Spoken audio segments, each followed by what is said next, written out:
Oh, God. Gross saying that. I know. And we're live, just like that. Oh, okay. Today's episode opened up with Casey going, what do you say? It's gross when it comes out like that? Just like that, yeah. Okay. Let's pick on Casey episode. No pants on. Welcome. No pants on. Yeah, of course not. Fuck. None of us have pants We were just talking on the drive out here. We're like, dude, dinner should have been the podcast. Right. Dinner was great. You know, if we had you're using sugar packets as a terrain model for G&Ds. We started exchanging war stories. That was so cool. Right. Fuck, dude. I miss that kind of stuff. So yeah, bro, I'm fucking stoked you guys are out here again. It's Mike Glover and Casey Hildreth with Fieldcraft Survival, and they just did their gunfighter pistol course out on our range, and we got carbine in the morning. And Mike doesn't know this yet, but anytime you're in town, we're recording a podcast. I love that. That's part of the fun. deal for using the fucking trending Northwest range. I would love that. It's fun. But no, it's fucking cool, man. Like a lot of the things that we talked about today, I wish were on the show, but it was the fact that we just kind of randomly connected on the internet over a fucking stupid viral video 2 years ago. Yeah. And now we're out on my property with fucking 30 people building their capabilities. Crazy. And it's fucking rad, bro. It's so fun. Dude, sorry if you guys are listening and you attended course 1, but course 2, today's course, they were on top of it. There was actually a lot better. I wouldn't say even a lot better. They were really good. At one point I was like, are these guys a group of people that are trained? Because they all had the similar skill sets and they were very proficient. Yeah. And like when you started, you did their 5 minutes of exercise at the end. They were all in the game. They were all in it. You Usually a third of the class is screwing off and they're panting or they're laughing it off because they're suffering. Yeah. But they were all checked in. It was kind of weird. Not in a good way. Yeah. No, last time I remember, like there was a lot of the people you could tell like 5 minutes of exercise. Taking off. It fucked them up. Yeah. You know? Yeah. Like they were huffing and puffing afterwards. And dude, I like that you really harped on that at the end. You're like, yeah, shooting and guns, all that's cool. But if you're not training, you're not physically fit, you're not doing jujitsu, like that's the start point. We got a problem. Such a critical thing, and it kind of makes me feel weird, but I'm glad guys like you are doing it because I feel guilty that we're not doing it as a company, even though we've tried and attempted. But the bottom line is you can't part-time that. Yeah, you have to be a subject matter expert in that and committed to it, and it's better to outsource that or at least educate people and outsourcing it to guys like you and organizations like yours than just haphazardly saying, yeah, we kind of do a program and we don't do it full tilt. It's never good to do that. You have to fully commit to that. And you have to have the right person to nurture the correct culture on the mats. Yes. Because the wrong culture on the mats can turn people off just as fast as the correct culture can like bring people in. Yeah. You know? When I was still a police officer, my gym was open. I opened the gym years before I went to the Port of Seattle, and it always struggled because I was only doing it part-time. Yeah, I was going to ask you when we were talking about it at dinner, I was going to ask you when you started that because when you mentioned it, you were doing it in 2011, I think so the building went up and CrossFit went in at 2011. Yeah. And then we added jiu-jitsu in 2015. So cool. So cool. But dude, it struggled for that very reason. I wasn't nurturing it the way that it needed to be nurtured. Yeah. And it got to the point where I was getting frustrated because it's like, I know I'm a good coach. I know I have good jiu-jitsu. People that come here like it. Why is it not growing? Why am I not seeing success? And at the end of the day, it wasn't a priority. It was more kind of a hobby. Yeah. And it doesn't matter how much you enjoy it. You're not going to grow it to what it needs to be, putting that kind of energy into it. Yeah. It's always a allocation of time and effort, what you're going to get in return investment. I was talking to Casey about it, but we've always, as a part of the profession, did combatives, but it was always like a part-time thing. And the guys who like excelled in it, you would see their skill sets across the board not diminish, but their focus, the guys for the jiu-jitsu combatives, their focus was that, and they were known as those guys. Yeah. So it's the same thing. Like you only have so much time in the day, and if you're allocating your time in tactics, that's what I like about your business model is your professional model is, hey, we're going to invite and host experts across the board and improve the community across the board, which is cool. Yeah. And I mean, me and Toby were just talking about on the drive out here, the more people, obviously you guys have way more eyes on you than like he has with Training Northwest, because it's a new training company. But there was a lot of people out there today that were interested, like, dude, when are you guys running courses? Where can I find information? So it's like, rising tides lift all ships. You guys come out here and have a successful weekend. It helps us out, and then it helps the community out too, because they're becoming more capable. Yeah. And now there's people out there that are like, oh, okay, there is resources that are semi-locally available. Yeah. Because, bro, I mean, you know how it is. There's probably so many people that would be interested in this kind of stuff, and it's just simply not available to them. Yeah, I think that's the perfect business model of building a community. Is you have a broad market, you bring the broad market in. But if we didn't have you as a landing site, and those guys were sent off into the hinterlands and didn't have the community to build relationships, they'd be forgotten about. Yeah. And then potentially those guys would forget about training because they would get complacent, and then they would just write it off. They'd do the one and done, and it would be an experience, but it wouldn't be part of a lifestyle. Yeah. And I know you had I didn't talk to everybody today, but it seemed like there was a couple guys from Oregon and Idaho, but it seemed like the vast majority of them are not too far from right here. I would say 95% of people who trained today were from this area. Yeah. So within an hour drive. And so, dude, this episode is like I text you, I think a good fucking story, because we can talk about killing bad guys and all that cool shit too. And you have way more stories than me or most of my Ranger buddies, because you guys got to do all the cool shit. But, man, a lot of soldiers, and this is very applicable in the law enforcement world too, once they decide to move on, they feel like, I get the email all the time. It's like, dude, I don't know what to do. I don't have any skill sets. I don't have and sometimes they're even coming at me with like negative connotations. Like, well, you had jiu-jitsu. You had something to fall back on. I don't have anything. And it's like, I always say, you're telling yourself a lie, because everybody has something, and you just have to figure out how to brand it and how to put, like you said, put the right energy into it.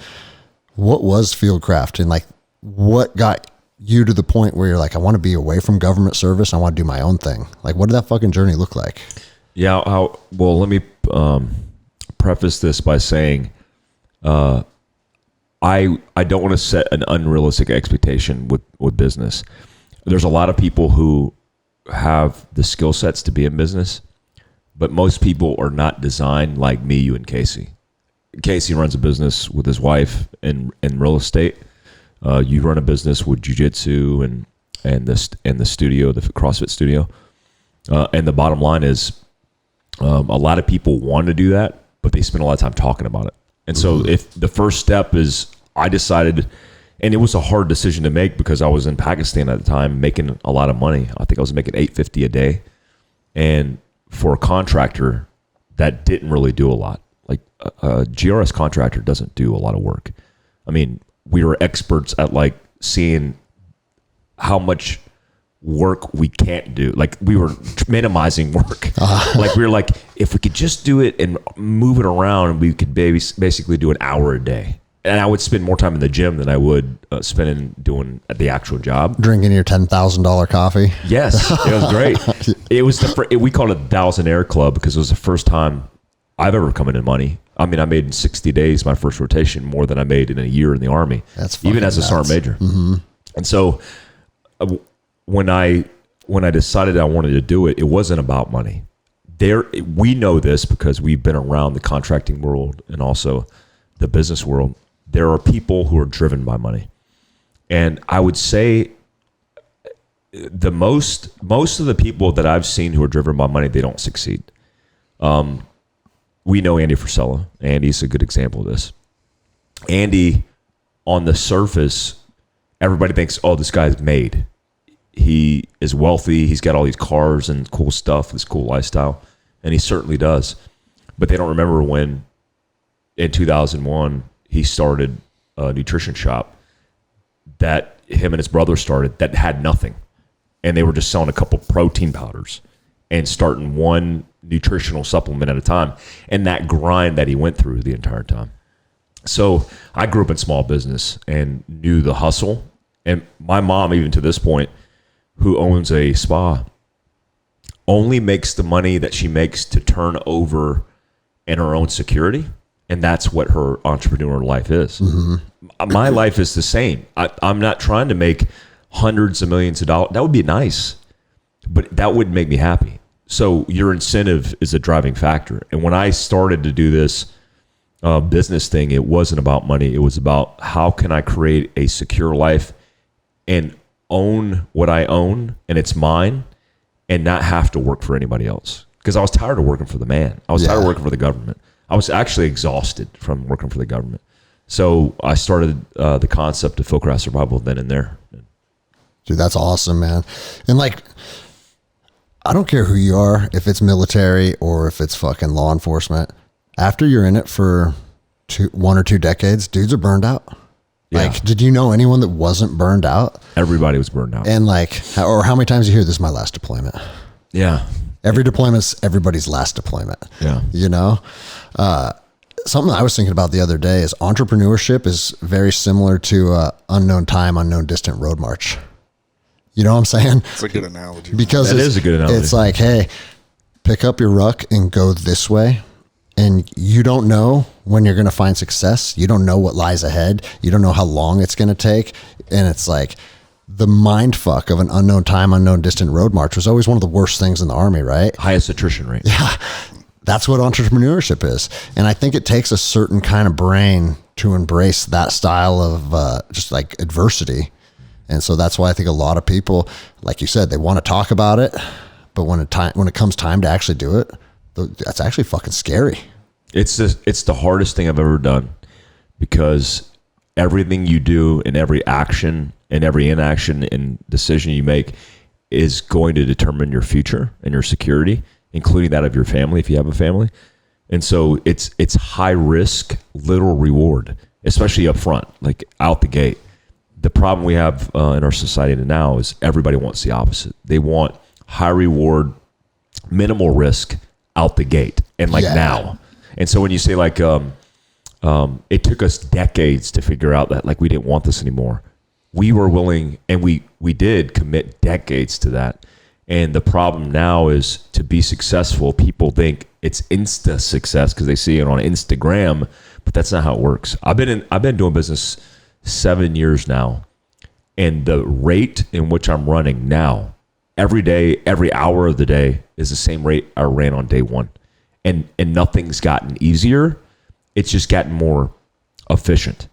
But even when I get back efficiency in time, I'm reallocating that time to commit more to doing the thing. And, you know, to be fair, I have set up myself for success in creating more time for my family, more time for even doing this kind of stuff, which wasn't the case when I first started, like 265 days on the road, teaching out of my Forerunner. I mean, teaching a class every weekend, every week of the year. And now here I am, and I'm doing that every other weekend. But bro, that's like a fucking rock band going on tour. You're getting your name out there. 100%. You're building your reputation. And if you're running a good fucking course, which I've been to 2 of them now, and I know that you do, in that community, I'm sure your name started to spread like fucking wildfire, dude. Yeah. And I think that's the thing is like, I wouldn't say I'm very good at a lot of things, but I'm consistent. Mm-hmm.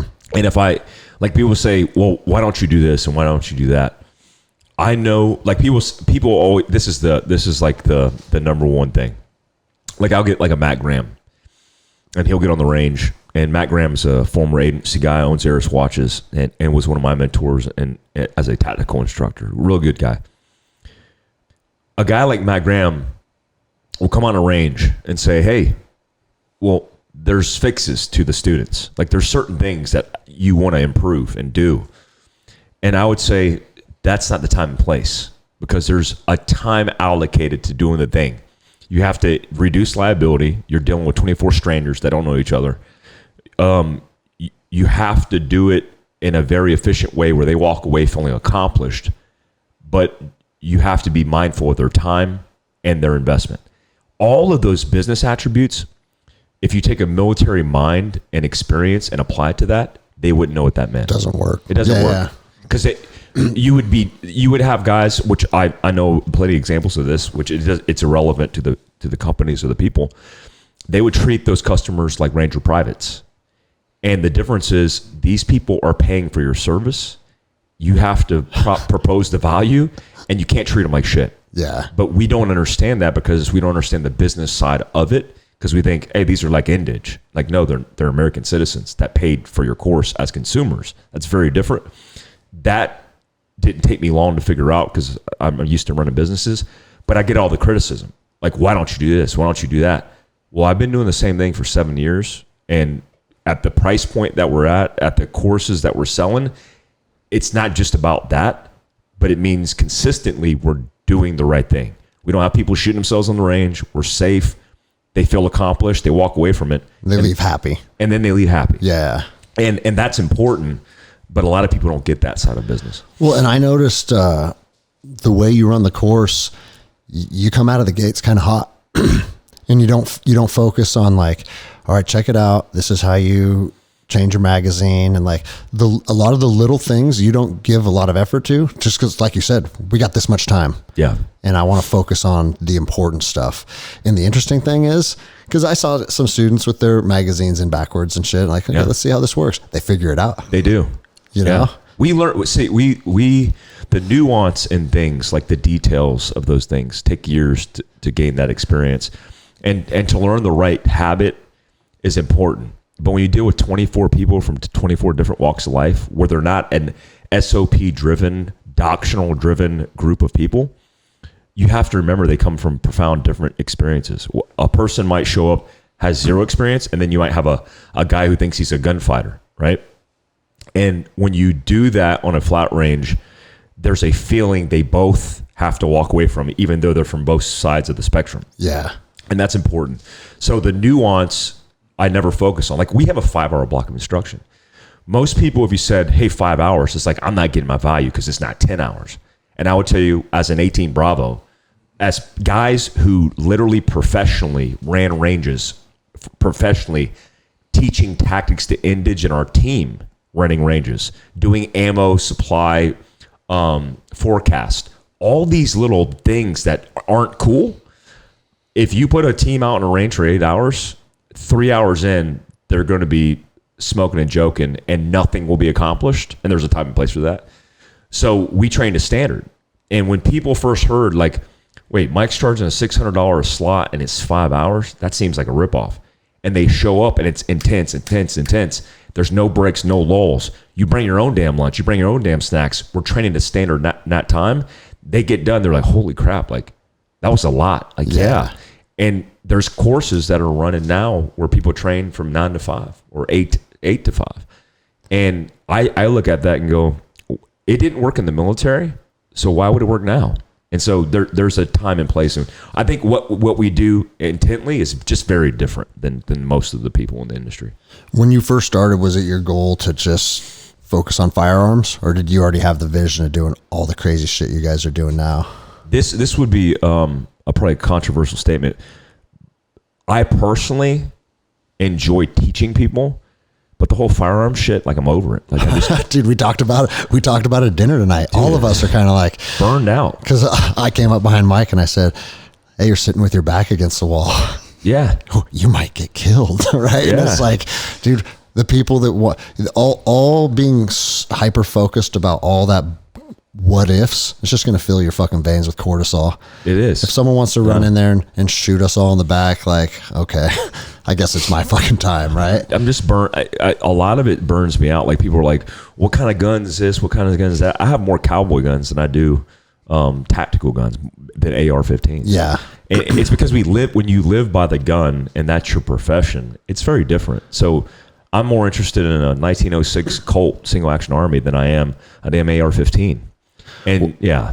And dude, what we've noticed, I'm sure you see the same thing. Like, the more fancy people, like, the more money and fucking little gadgets and shit that they put on their guns, the less reliable they are. And like, our course is only on class. We ran 6 classes of our guns and geese, which has it's half pistol shooting and then half grappling.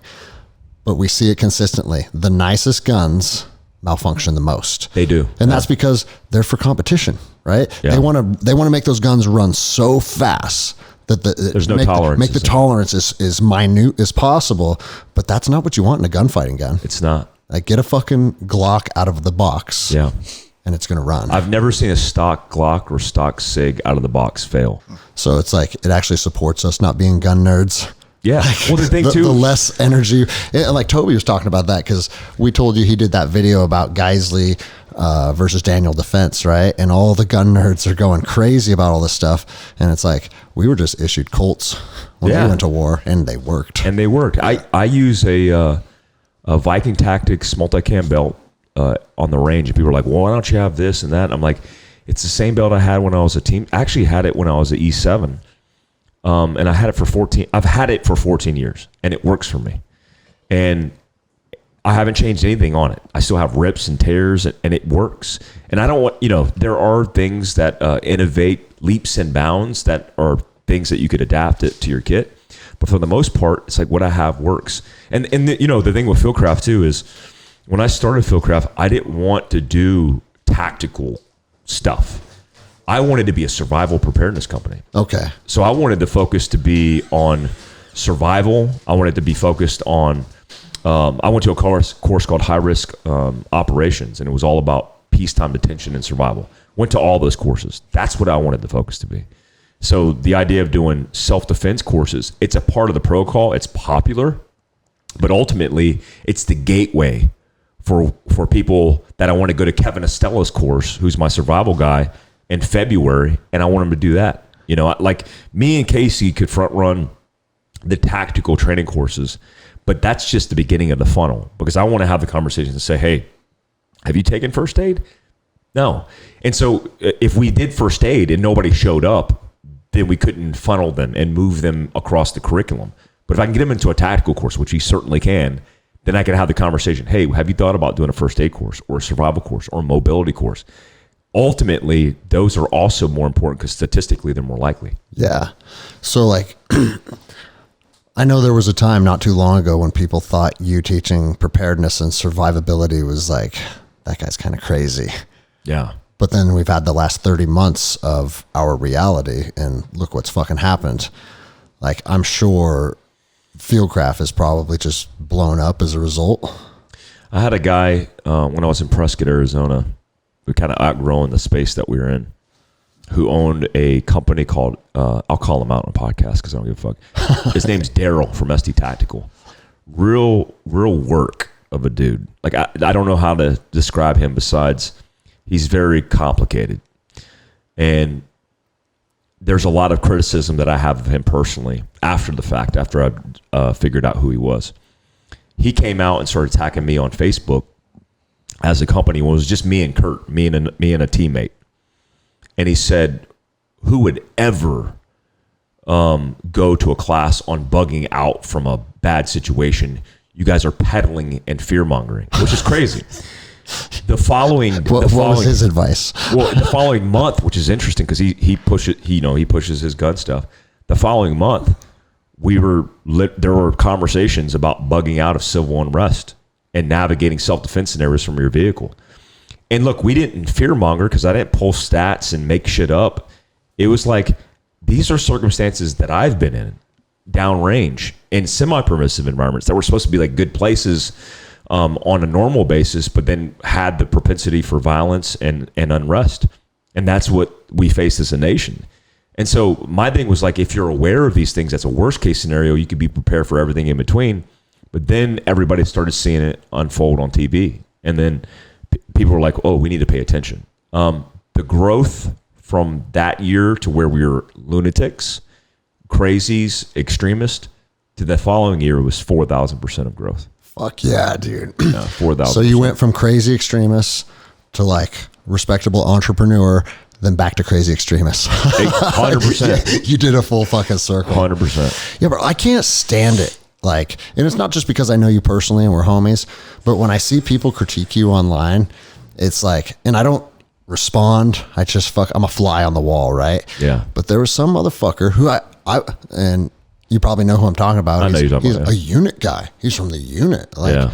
Congratulations. You did some cool stuff in the Army. It doesn't give you a pass to be a dick to people. Like, where does that come from? And like, I feel like a lot of the conservative just a lot of people that are like-minded and kind of in our circles are also the closest to eat our own. And it's like, dude, he posted a video of you getting a click instead of a bang on a range. And with the intent of trying to make you look foolish, right? Mm-hmm. And it's like, talk to any motherfucker that spent any amount of time on the range, and if they tell you that that hasn't happened to them, they're fucking lying to you. Yeah. So we know that him as well has fucking experienced that on the range. There's no way around it.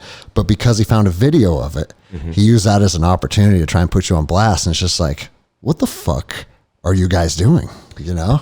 So that video was my video. We posted it intentionally. Okay. And my media guy who posted that video, we laughed about it because we intentionally posted that because I don't try to mask mistakes.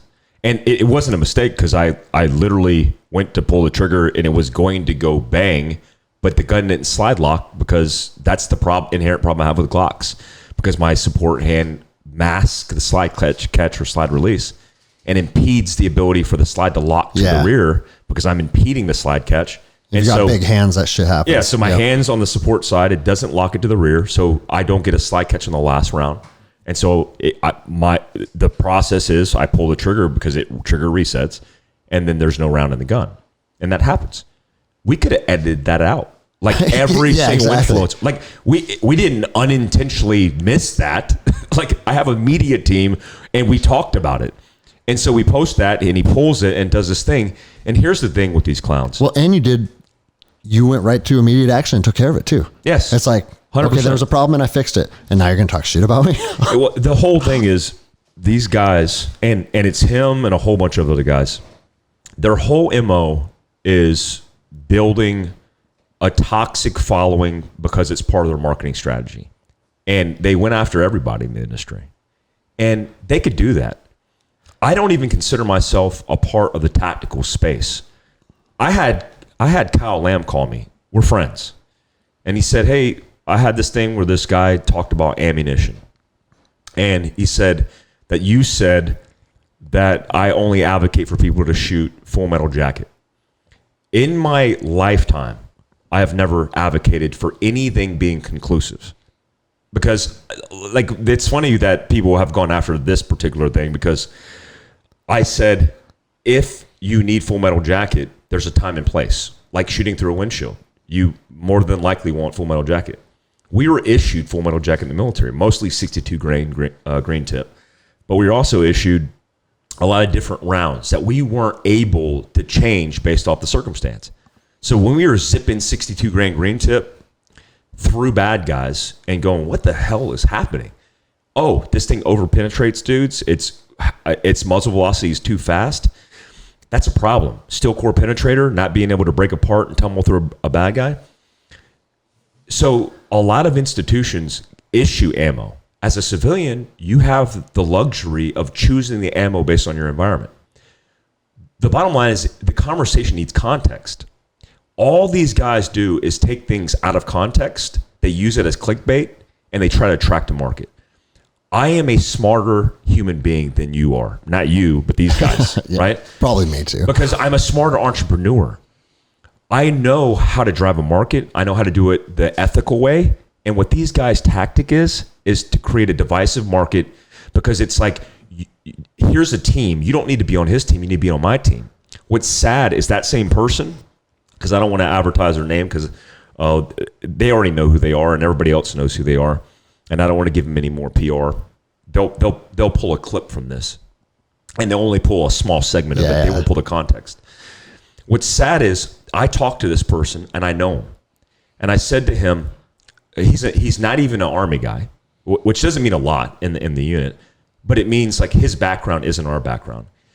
Where we come from in the infantry, you're loyal to the guys you serve with, but also loyal to the regiment, right? And it could be the 75th Regiment. It could be whatever, the special warfare. But when you go out and you start attacking people in your community, it shows a level of unprofessionalism.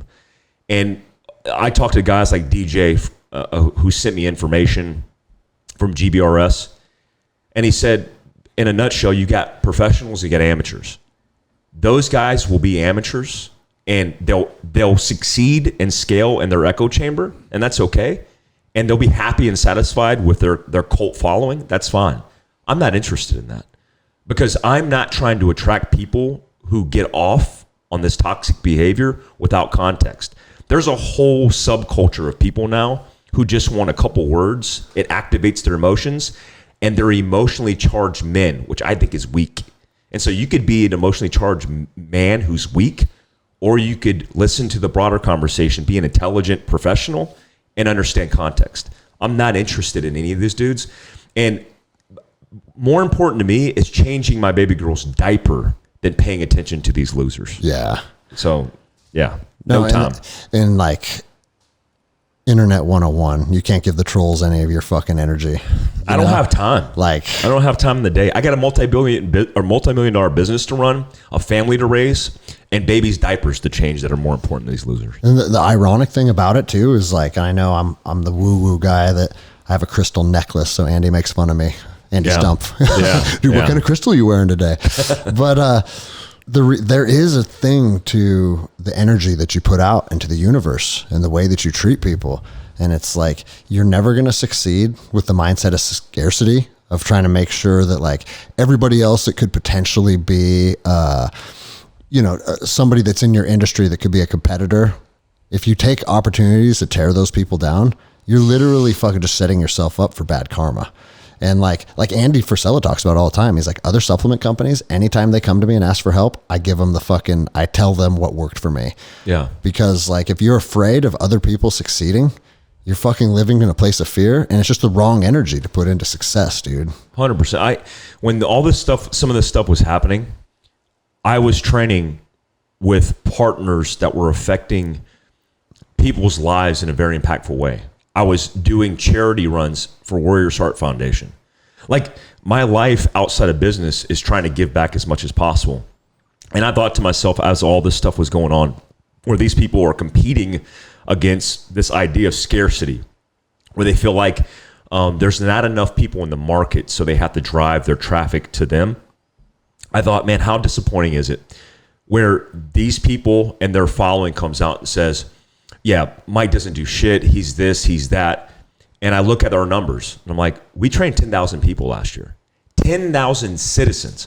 And I've had some of these guys who are tied into these losers that said, these guys don't train civilians. And if you're following these guys, you're following the wrong people. Tell that to the 10,000 citizens of this country. Trying to protect their fucking family. That we've trained. Who's trying to protect their family. Tell that to them. And at the same time they were putting out all this dirt on me, I'm getting contacts from SWAT teams, from federal law enforcement agencies. My guys are at, the MATs are at BORTAC, training the BORTAC agents that were at Uvalde, because their deficiency is they didn't have SHIELD training. So we sent 2 guys who have been engagements behind shields that are our guys to train those guys for free so they could be better prepared. All while this is going on. And I'm thinking, how petty is it?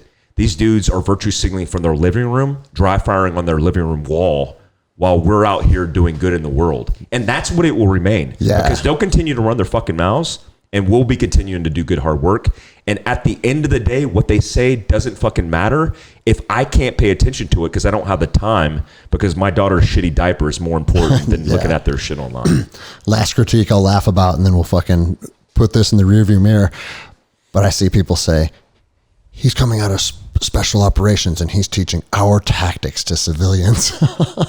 Dude, mind blowing. Bro, what the fuck are you talking about? I don't even know what that means. You can't teach a civilian how to grab a hold of their Glock and put rounds down range. What's interesting is the same guy who talked shit originally, when he was active duty in the organization, he was hitting me up and saying, you can't post that. You can't do this. You can't do that. And out of respect for the organization, not out of respect of this dude, because professionally, that dude, I will never talk to that guy again, which is interesting because he wants to talk to me and he wants to do a live feed and do all this shit. I will never waste a second of my time. Yeah, because you know how many people will get on that feed because you're on it? Absolutely. And just he's hoping it directs traffic right to him. And his mind's already made up. I've had professional conversations with this person, and I'm like, man, like, we've gotten past our differences and now shit spins up. And it's like you're trying to create a us versus them. You can't debate a guy who doesn't give a fuck. Like, I just don't care. What's sad is, as this whole thing moves forward, he was critiquing me because he was upset that I train civilians. And I said, I teach self-defense. I mean, you heard it. I mean, you're a contractor, you're a ranger, you're a law enforcement officer, federal and local. Nothing I said today was classified. It's fucking ridiculous. Bro, if people think there's something on the range, a weapons manipulation or a fucking drill that's classified, you've watched too many fucking 007 movies. Yeah, this is the same guy who's sending videos of dudes doing hits in the organization, GoPro videos of dudes doing hits and during active ruts or urban training scenarios that are online right now. And I'm like, so me teaching CQD, close quarters defense, because I don't agree that CQB, like if a civilian says, I want to learn CQB, you don't need to learn how to do a raid because it's not the same thing. You live in the environment that you're operating in. Surreptitious movement, everything's different. You're not with a group of team guys. You're by yourself. The tactics, the techniques, and procedures are all different. And I had to like invent that myself as far as the POI and curriculum is concerned. That's those same guys are releasing their cool guy videos showing classified tactics, techniques, and procedures. I don't know if those are the guys that particularly leak these videos, but all of things that guys have sent me and investigation conversations behind the scenes of the things that are going on, like that's the shit you should actually pay attention to. Like, oh yeah, it's cool to see unit guys run around and doing HR and time sensitive targets on TSTs, but is that appropriate? I would say no. But is it appropriate for a guy who put the army behind him, who spent more time learning contractor tactics, teaching that to civilians as a singleton? Is that more relevant and is that more controversial? I think not. And so like all of this shit that goes on in behind the scenes, it's a desire to drive attention on a social media platform. It reminds me of like a teenage girl discovering Instagram for the first time. Yeah. And I look at it and go, holy fuck, somebody get control of this. Nobody's got control. And I've talked to respected commanders in the unit. Like I was in the unit. I was a recon NCO. You can't say that. Yeah, I know. I was a recon NCO in the unit. That was my duty, responsibility, and title. Recon non-commissioned officer. My specialty was technical reconnaissance and surveillance. That's my title. When I get attacked by these guys, I have a good reputation in the organization.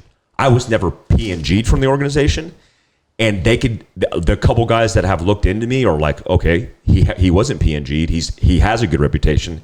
I have good NCOERs from the organization. I was satisfied with my time there. When I made E8, I moved the fuck on. Mm-hmm. Why that experience is driving a debate and argument into civilian life is beyond me. But as I say this, the same motherfuckers who are talking shit will continue to talk shit, and they're listening to this thinking about how they're going to talk more shit. While I'm saying continue to talk shit, I'll continue with my company of rad human beings doing positive things in the world. And that's how it will be. Fuck yeah, dude. Yeah. Dude, you did episode 9, and we're on like this will be like 135 or 136.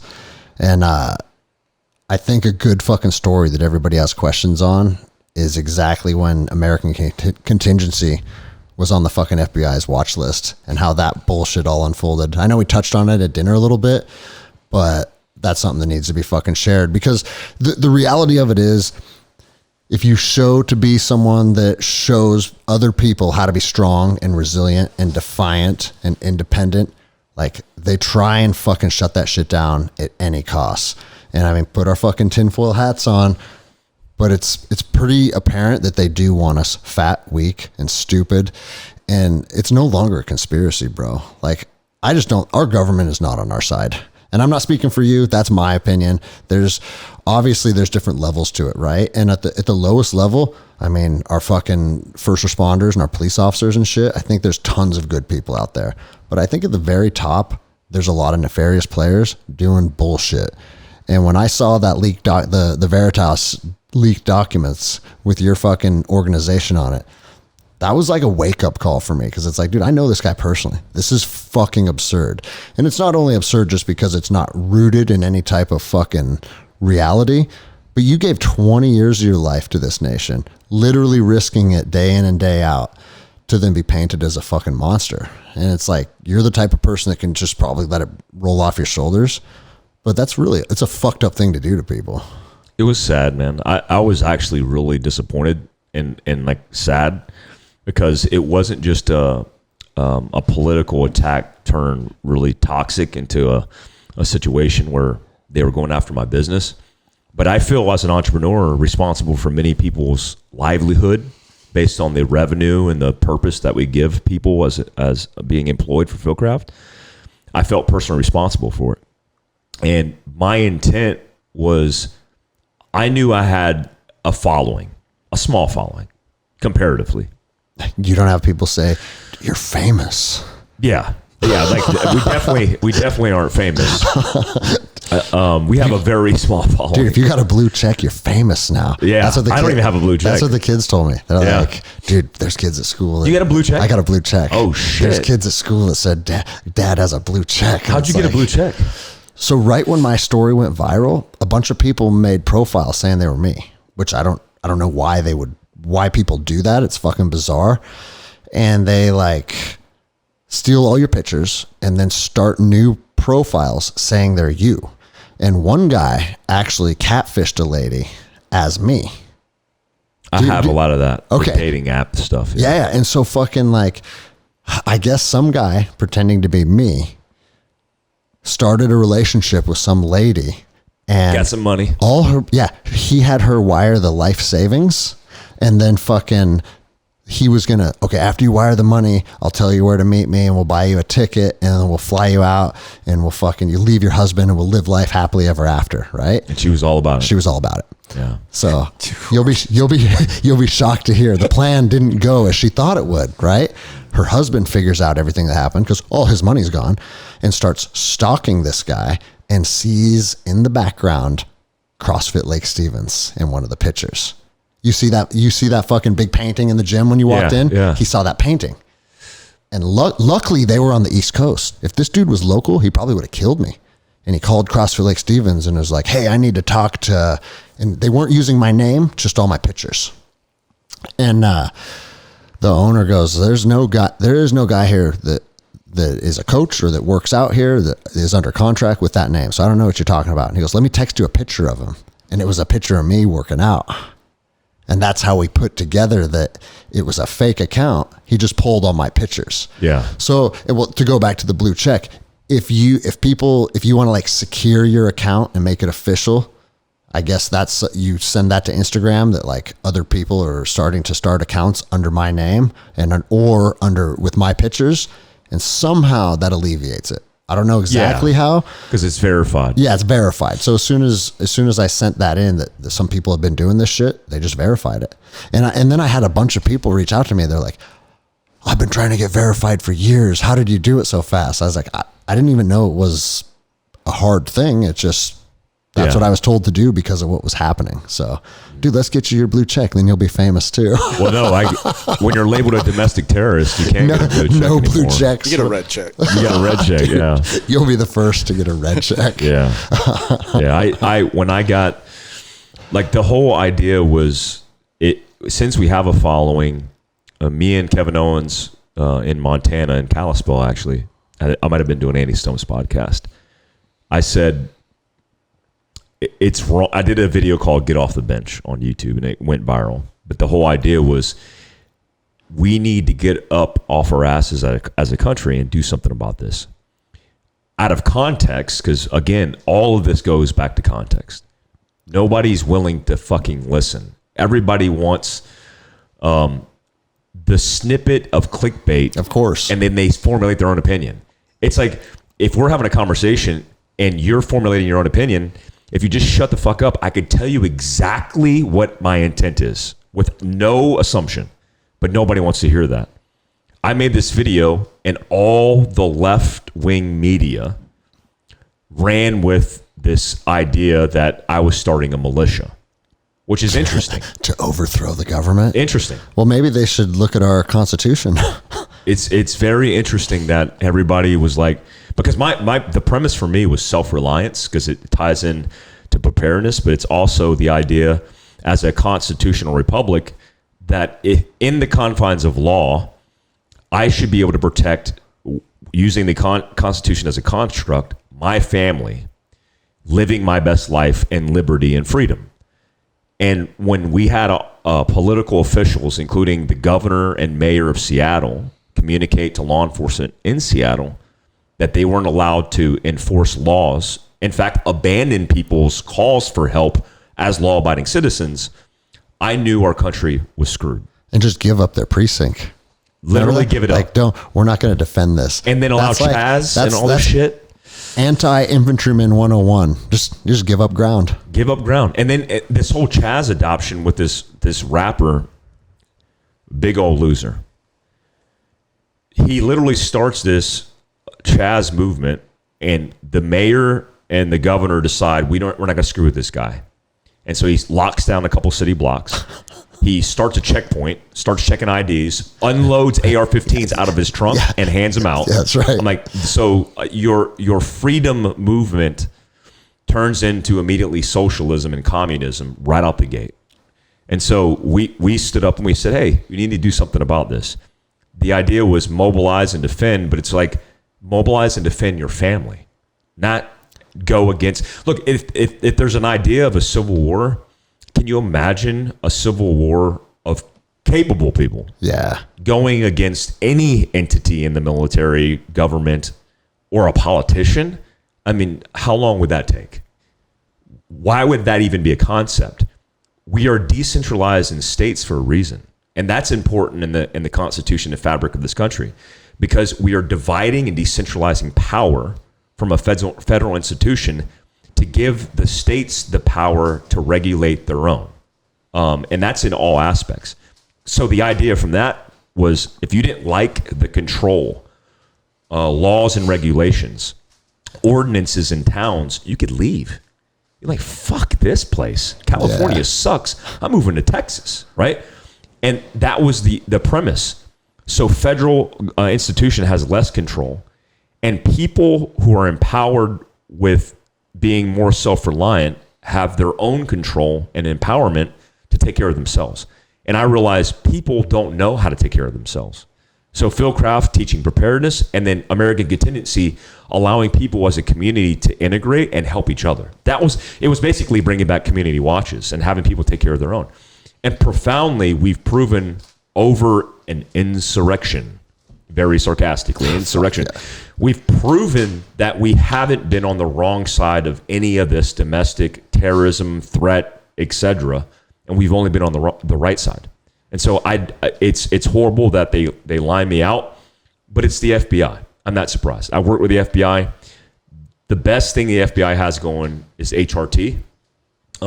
Individual people that I worked with, but they've been used historically as an institution throughout history as an action arm for political theater. And that's, I mean, I can name 3 instances, including Waco, Ruby Ridge, and recent past injustices where the FBI was used against companies like mine for shutting us down because of hearsay. A leftist extremist writes an article, and all of a sudden that becomes the foundation for suppressing minority, disabled veteran businesses in this country. White supremacists. White supremacists. That's what I got called. I mean, I'm like, wow. I identify as white from the waist down. Asian from the neck not up. Black? Why not just go all the way, bro? No, not black yet. Yeah, but dude, it's like what we talked about at dinner. At some point, somewhere through the chain of command, someone pushed up, look what this guy's saying. And at some point, there's a single person that's responsible that's like, yep, let's go after him. And it's like, there was an analyst, supposedly, an FBI analyst, and I have FBI buddies who were friends, and they're like, yeah, it was just some shithead analyst. I'm like, that would be like saying like a commander of an organization in the military killed a whole bunch of innocent people in Afghanistan. Well, from the Afghan perspective, it's the U.S. government or the U.S. military that went and killed civilians. So from my perspective, being on the receiving end of that, it's the failure of not just an individual, but the institution. Yeah, everybody. Yeah, everybody. I like how it said low propensity for violence. I know. Isn't that funny? I'm like, what the fuck does that even mean? Yeah. We haven't done anything violent and like low. So 0 means low propensity. Yeah, I mean, it's 0. Yeah. But actually a high propensity. Like, yeah. You know what I mean? Like you want to push it too far. If it was high, it would be like 1. And if it was 0, it's low. Yeah.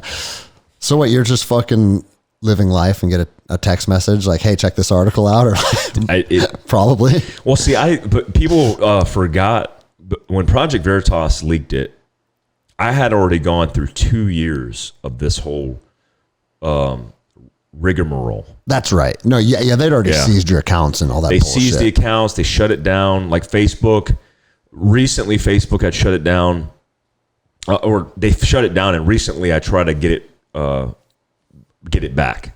And I had a contact at Facebook who got laid off during the metaverse layoff. And he said the India team that moderates my account said he's still listed as a domestic terrorist. That's what it literally said. But this is also... It's kind of cool. I'm actually kind of jealous. Yeah.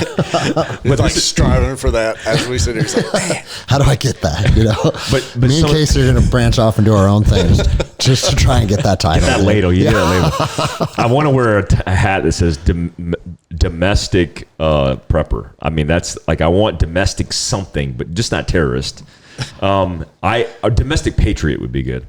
When I found all this out, it's not surprising to me. When I was a CIA contractor, I was on the domestic terrorist watch list. Like, this is not fiction. This is fucking real. I'm a CIA contractor, a reserve sergeant major in 19th Special Forces Group, going to war in both capacities, and I am literally on the terrorist watch list for no flying in America. Wait, is this... So you were still contracting then after? No, this is before. Oh, you were already. They already had their eyes on you. I was already pinged. Huh? Yeah, I was telling Casey this last night. Do you want to tell the story? Can you tell the story? Yeah. So when I used to fly back and forth overseas, I would have a requirement, just like many contractors, to report to the agency. And as I did that, whether it was in processing or kind of out processing or rotation, all of a sudden I flew into Dulles and then went from Dulles, flying from Dulles to Texas, where I was stationed. So I had a couple of rotations where I came back from Yemen, put on a uniform, and then flew to Africa. And then flew back from Africa, put on civilians, and then flew back overseas with agency. And it sucked. It was fun at first, but it sucked. So I came back once, and I got on a flight to go from Dulles to San Antonio, Texas, and I flagged all zeros. And when you flag all zeros... I was going to say, I don't know what the fuck that means. That it basically means they're going to push you into secondary. So every time I went to scan my ticket, they would scan my ticket. It would go beep, beep, beep. They would look at the screen and they go, oh, sir, you're going to have to come with me. And they would literally take me from the ticket counter and hand me off to TSA agents. And they would do a more robust search and a questioning of me. And rub your dick with the back of their hand. Oh yeah, yeah. Pat my dick with the back of their palm, like that makes a difference. You're just not getting fingerprints on me. But it was so bizarre, and I was like, oh, there must be an error. There's like an error, and certainly there was. But the most bizarre thing that ever happened to me is I was flying from Dulles to San Antonio, Texas. And I had pre-stage my ACU uniform, a horrible uniform. The worst uniform. The fucking worst. So I had a Sergeant Major ACU uniform. And the TSA agent asked me for my ID cards. And I had 2. I had a government contract ID card as a GS. And I had a E9 DOD ID card. He had both of them in his possession. And he opened up my North Face bag and flopped it over. And in this face was a Special Forces tab, Ranger tab, Airborne, and the unit insignia, or unit tab, or unit badge. And as it's sitting there, he looks at the uniform and he looks at me and he goes, "Why do you have this?" And I was like, "It's Halloween's right around the corner, bro." I'm like, obviously I'm impersonating an American troop. I'm like, look in your hand. I literally said, I think I was pretty rude. I'm like, look at your fucking hand, man. Like, I just gave you my ID card. That's not a fake ID card. And so he looks at it, and I think he even had like one of those infrared, like he's looking at it with a light. Fucking black light or whatever it is. Yeah, and he's looking at it, and I get frustrated with him. Long story short, I'm like, let me get your supervisor. And his supervisor comes in. We have a conversation of the uniform, and I tell him, I'm like, dude, I'm a contractor for the agency. Like, I don't know what the fuck to tell you. And he goes, hold on a second. And he leaves. He makes a phone call. And he comes back, and he goes, dude, you're on a terrorist watch list. You are on a list that is like a no-fly TSA. You'll get zeros all the time, and you need to get this fixed. So I called the organization and had it fixed on the back end, but not for a while. And every time I went somewhere in Conan, the continental United States, I would get screened as being a domestic terrorist. This is how fucking incompetent these people are. Well, bro, it's TSA. It's the CIA not talking to the military. I mean, this is how incompetent these organizations are, where it's like, you're like, but I'm a contractor. Like, oh, but you just came from Yemen, like, as a fucking employee of the U.S. government. But because whatever it is, it's just convoluted and a fucking mess. Bro, you have these two different entities that aren't communicating at all, which isn't surprising. Yeah. You know, we've dealt with that downrange. But then to expect TSA to be the one to be able to problem solve, oh, of course you're not living in reality, bro. No. Like, dude, when I was a deputy U.S. Marshal, we could fly armed, right? Not only could we were expected to. They said you don't have to if it's not a business trip, but we want guns on flights. So you have the credentials, even when you're traveling with your family, please. And so me and my 2-year-old daughter, just the two of us, were flying up to Washington together. Is when we lived in California. And when you fly armed, you go backwards through security and you give your U-fan and show your creds and you go through.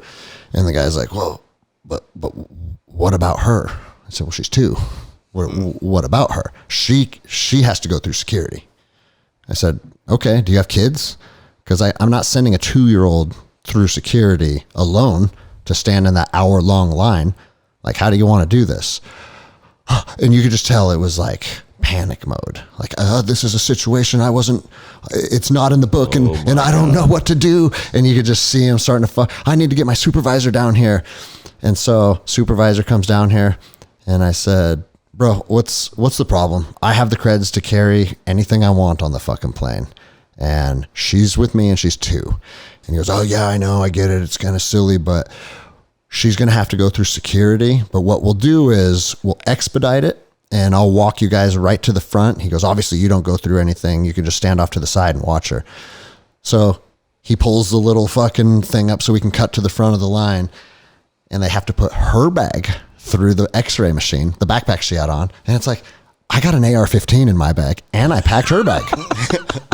Like, she's getting a ham sandwich, and I got a fucking AR-15. And it's like, what do you think you're going to find in her bag that you're going to gig her on? Because it's already in my bag, you know, like, wow. And they just couldn't fucking process that situation.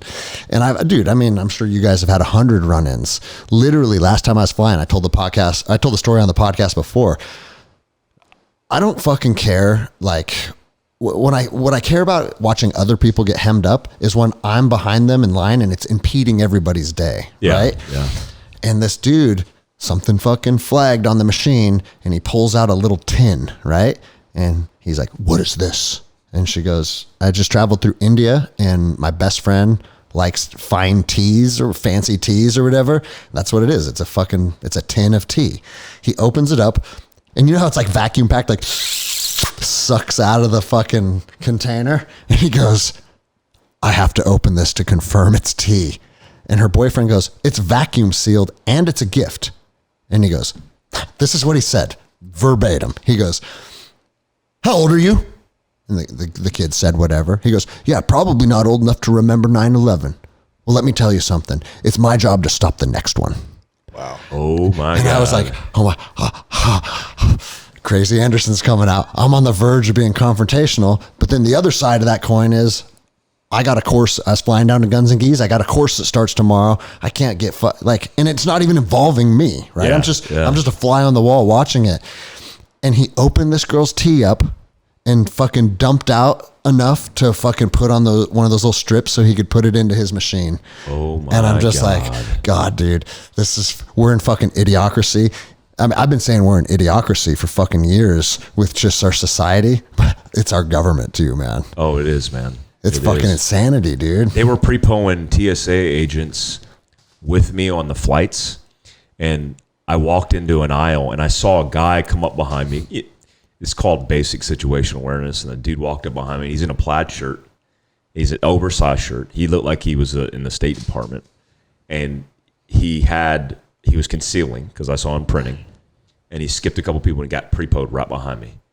And as I'm going to put up my bag, he's like, "Oh yeah, I'm sitting right there." And I look at him up and down.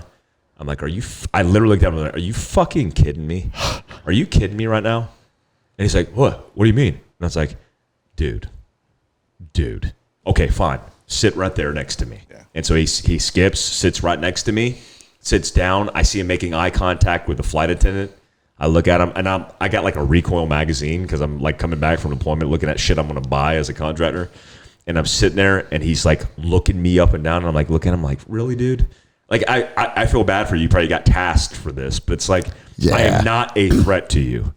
It's like, it's so bizarre to me that, and we've been part of it. I mean, I've gotten the phone calls at fire bases in the middle of Afghanistan where, there's a white Corolla that's going to show up, and it's going to be a V-bid. It's going to come into your fire base in 12 hours. I'm like, who the fuck is this? He's like, don't worry about it. It's an intel asset. We're letting you guys know. Hang up the phone.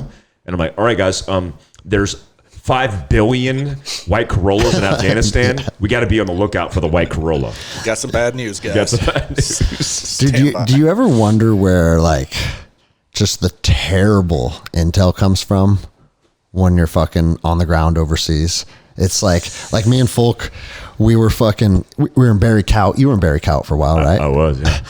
And they're like, crazy place. We're gonna beautiful. Like, what was the intel? We're gonna get overran by Chechens tonight. There's some fucking like Chechnyan. Where we hiked up the mountain and like ran into those dudes. And then, but they had us set in like all these fucking claymores and shit. And like, we're up all night on the ambush line. Like, dude, we're doing the Ranger mission. We're gonna kill a bunch of Chechens with claymores.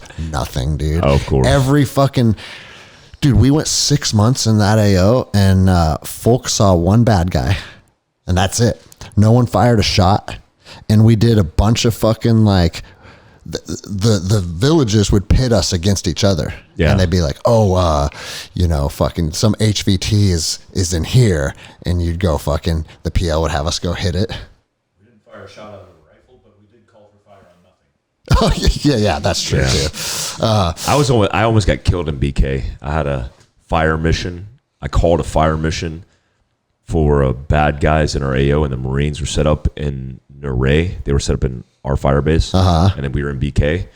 And I was in Cocha Valley, which is the valley west of BK, kind of like up into the west.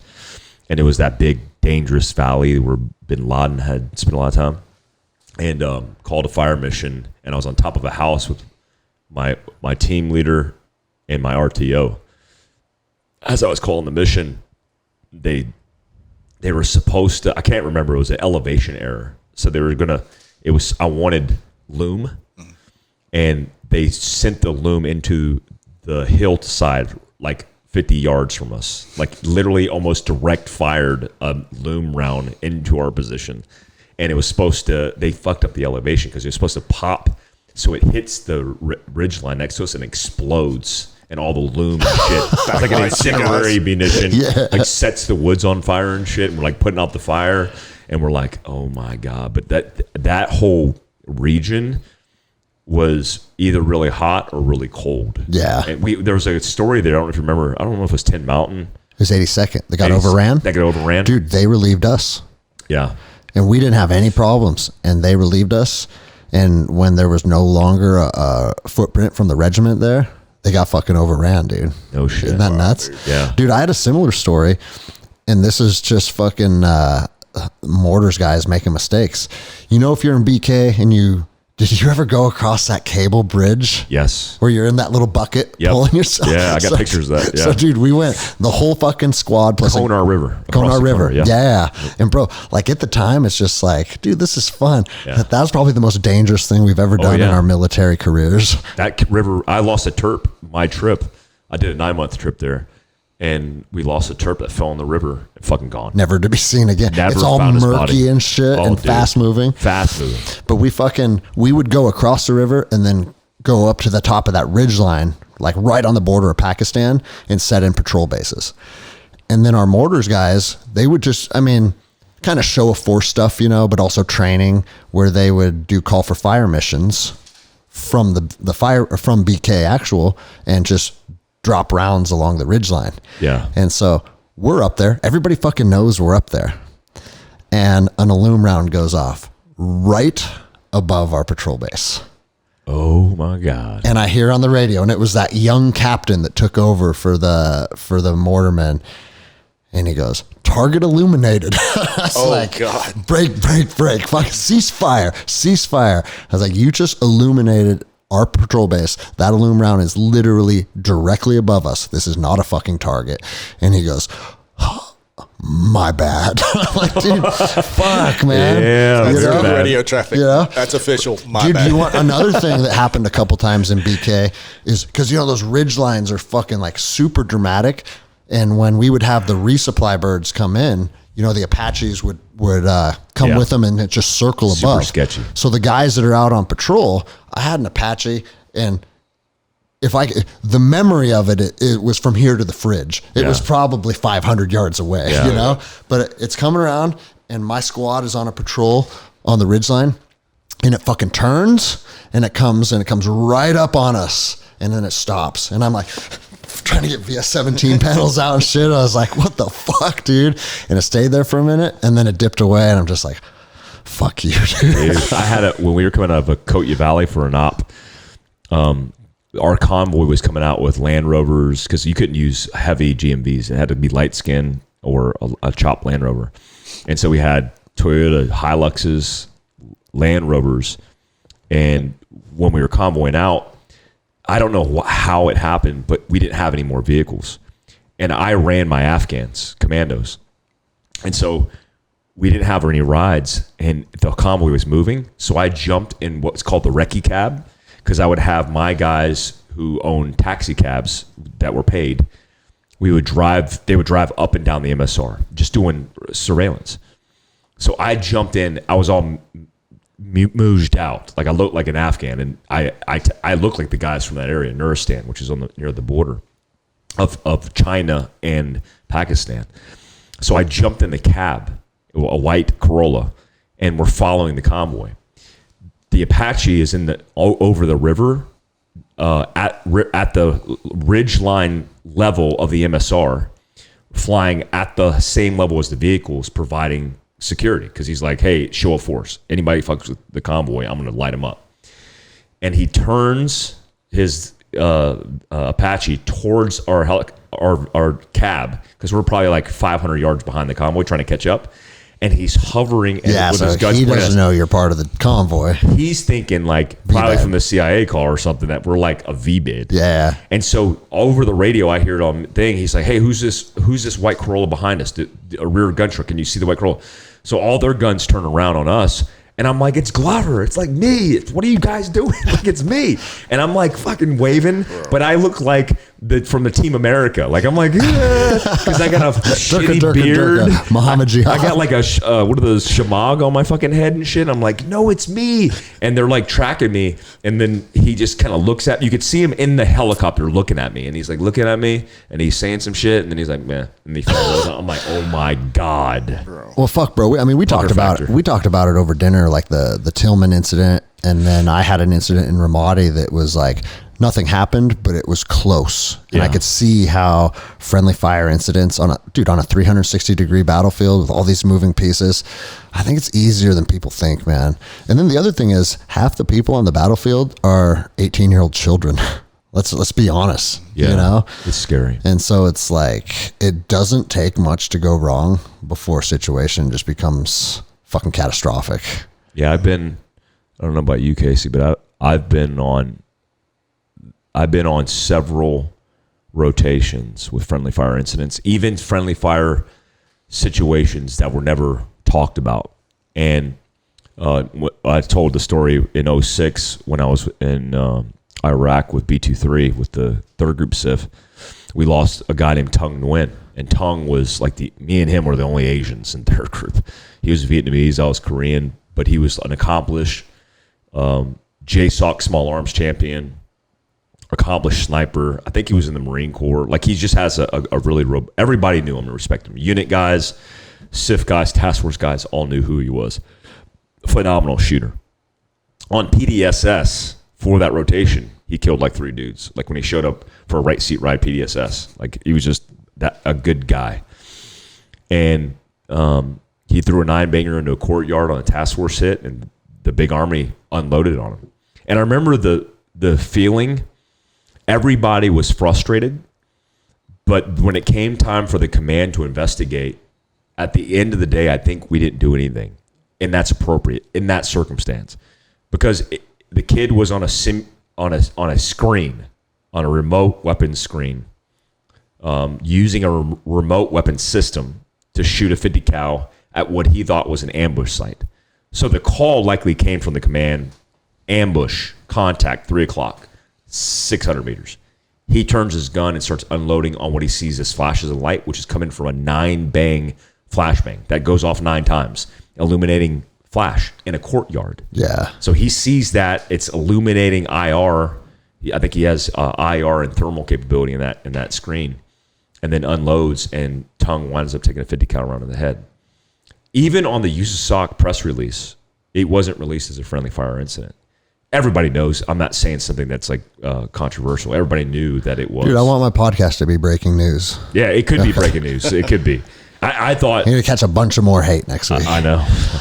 I thought for sure that it was going to be a thing, but then I realized at that time in the war, especially 06, 07, 08, that it was just part of it. And so we accepted that reality and we moved on. There were some guys that wanted those heads to roll, but you're probably talking about a private first class on a 50 cal using a remote weapon system. Yeah, and bro, it's like, how does the situation get resolved from sending that kid to Leavenworth? You know what I mean? Like, Yeah. I don't know, is that going to give you the closure you're looking for? Yeah. Like, really fucked up stuff happens. Yeah. Mistakes happen. Yeah. I mean, in Niger, when those 4 guys from 3rd Group got killed, after talking to Michelle Black, Brian Black, one of the guys' wives, the guy who was the commander, Dave Painter, who was involved, was my first team leader in SF.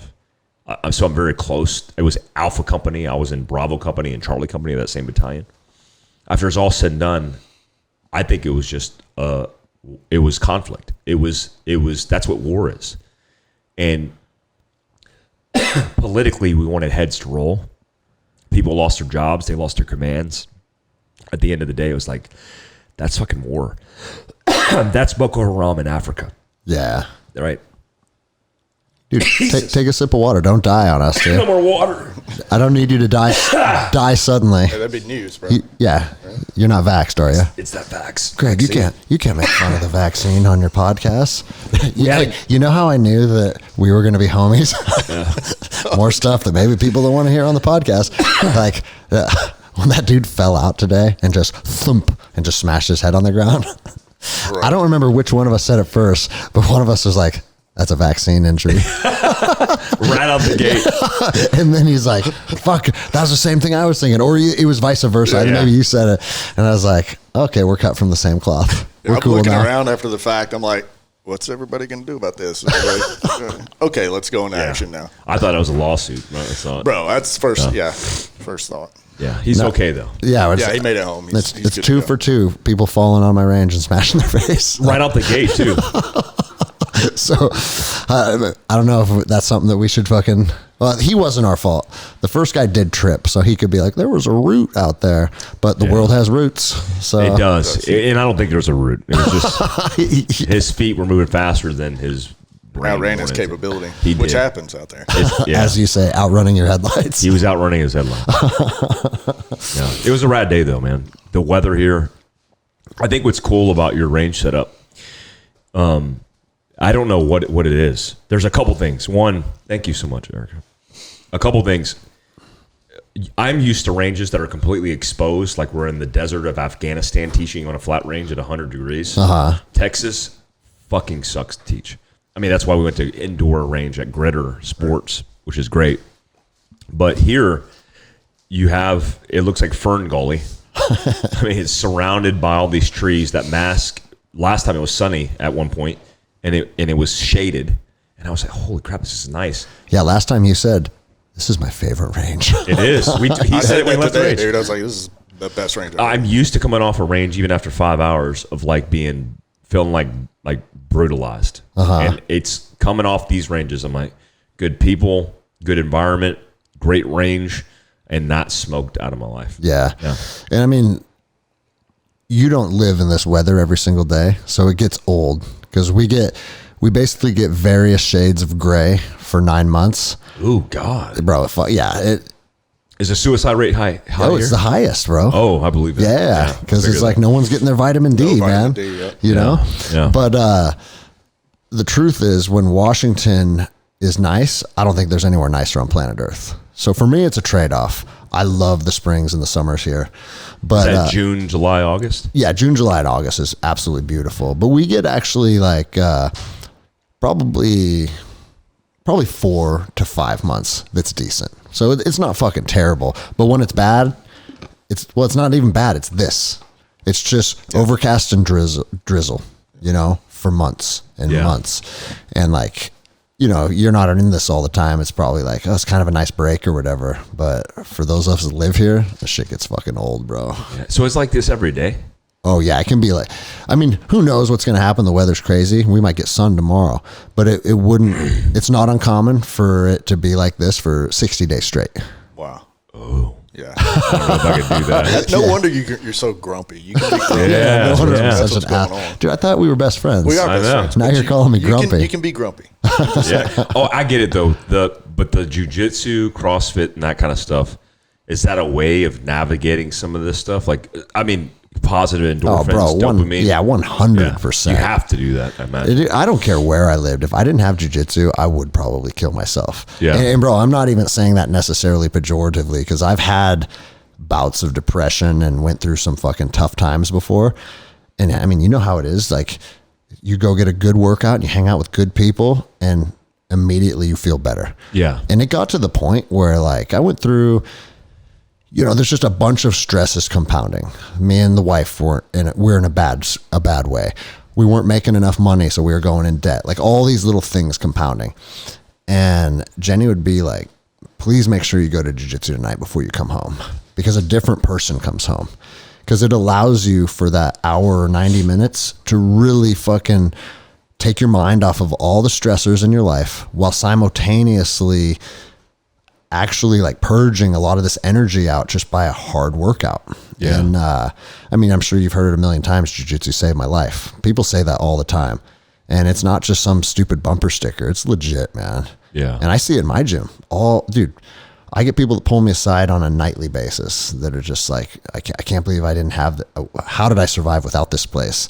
And again, that's what I'm looking for as a coach. I'm not looking for, you know, the most medals or, dude, I'm going to build a world champion someday. Like, if any of that stuff happens, that's cool.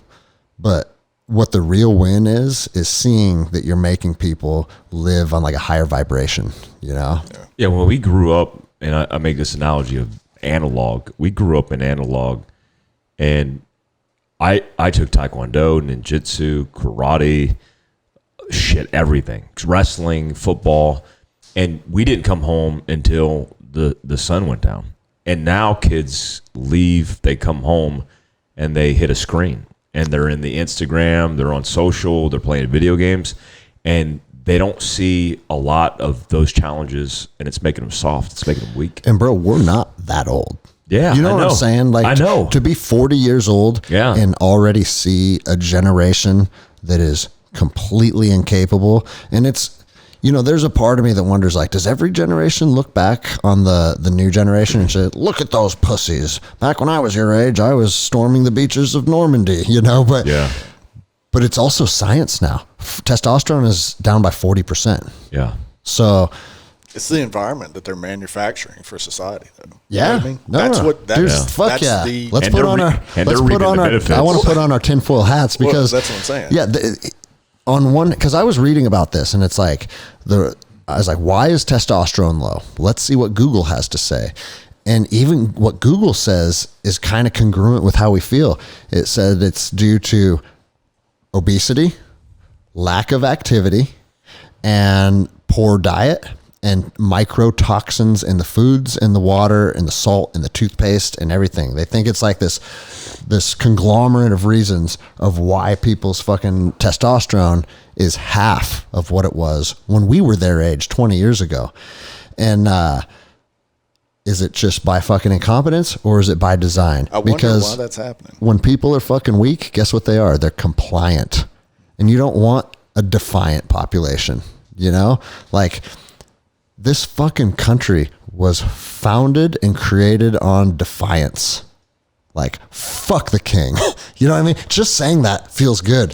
And we don't even have a king, It's right? the weather. I told you. That's what it is. but if we did have a king, how fun would that feel to say, fuck the king? Yeah. Dude, if you say that about the king, you're going to get executed. Yeah. Like, well, fuck the king. Yeah. And that's why America existed, because enough men were willing to say that. And now look at the kids we have. Yeah. Like, I don't know, man. And that's why it's like, I feel like I'm charged with a mission to take the youth of my community and turn them into motherfuckers. And I'm telling you, bro, when you watch like a fucking 10 or 11-year-old boy come in with no confidence, or even the girls affect me more, because I love seeing the girls show up that are timid, that are shy. One girl had nails, like fake nails that were like this long, and just, you would look at her and say, she has no fucking business being here. And inside of 3 months, she's an athlete. Her nails look like mine now. She's ready to fucking get down. When she walks in, she carries herself a little different. Her shoulders are back. Her head is up. And then I start to find out that, dude, some of these kids, their home life's shit too. And it's like, dude, my gym is where they can come and have an hour and a half or an hour of time for them where they're not worried about all the bullshit, and they leave a better version than they showed up. And bro, I'm telling you, and you get the same thing with teaching the courses, building up your community. When you see people improve, not just like, oh, look at their shot group, but literally just how they carry themselves and how they view themselves as a man or as a woman. When they leave feeling like they leveled up, right, it's a fucking win, bro. Because we need to make everybody feel like they're leveled up. And when I do it to children, it's more satisfying than anything I got as a police officer, anything I got in the military. And it's not even taking away from those experiences. I did a lot of things that I thought was pretty cool that I was proud of. But this is hands down my proudest mission, is building up these kids.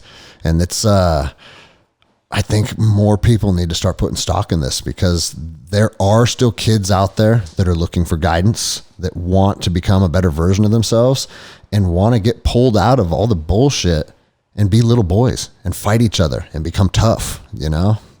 Yeah, I think if you look at, I mean, it's generative or degenerative evolution, right? If you look at how we are as consumers, capitalism has driven this high abundance, no scarcity of resources.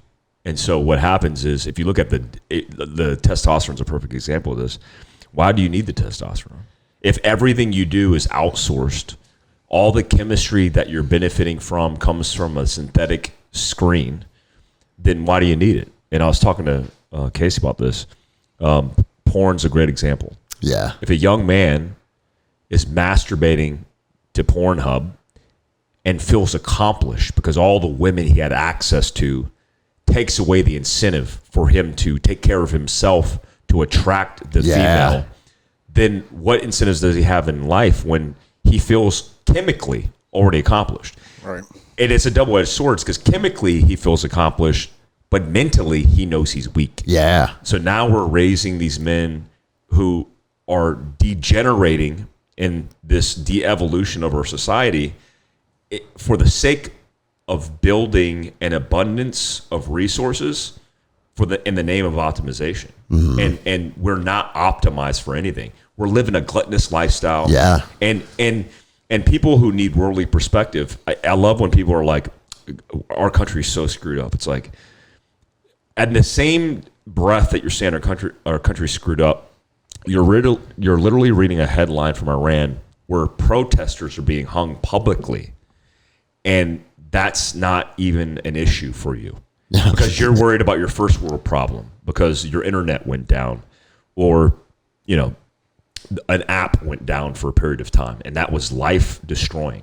There's kids now who are killing themselves because they have zits on their forehead, or because they're comparing and contrasting themselves to the Kardashians. That's weak shit. Yep. And so it's crazy because coming from an analog group of men, not long ago, when Joe Rogan posted this, which is interesting, he took a post from somebody and posted about if you were born in 1900.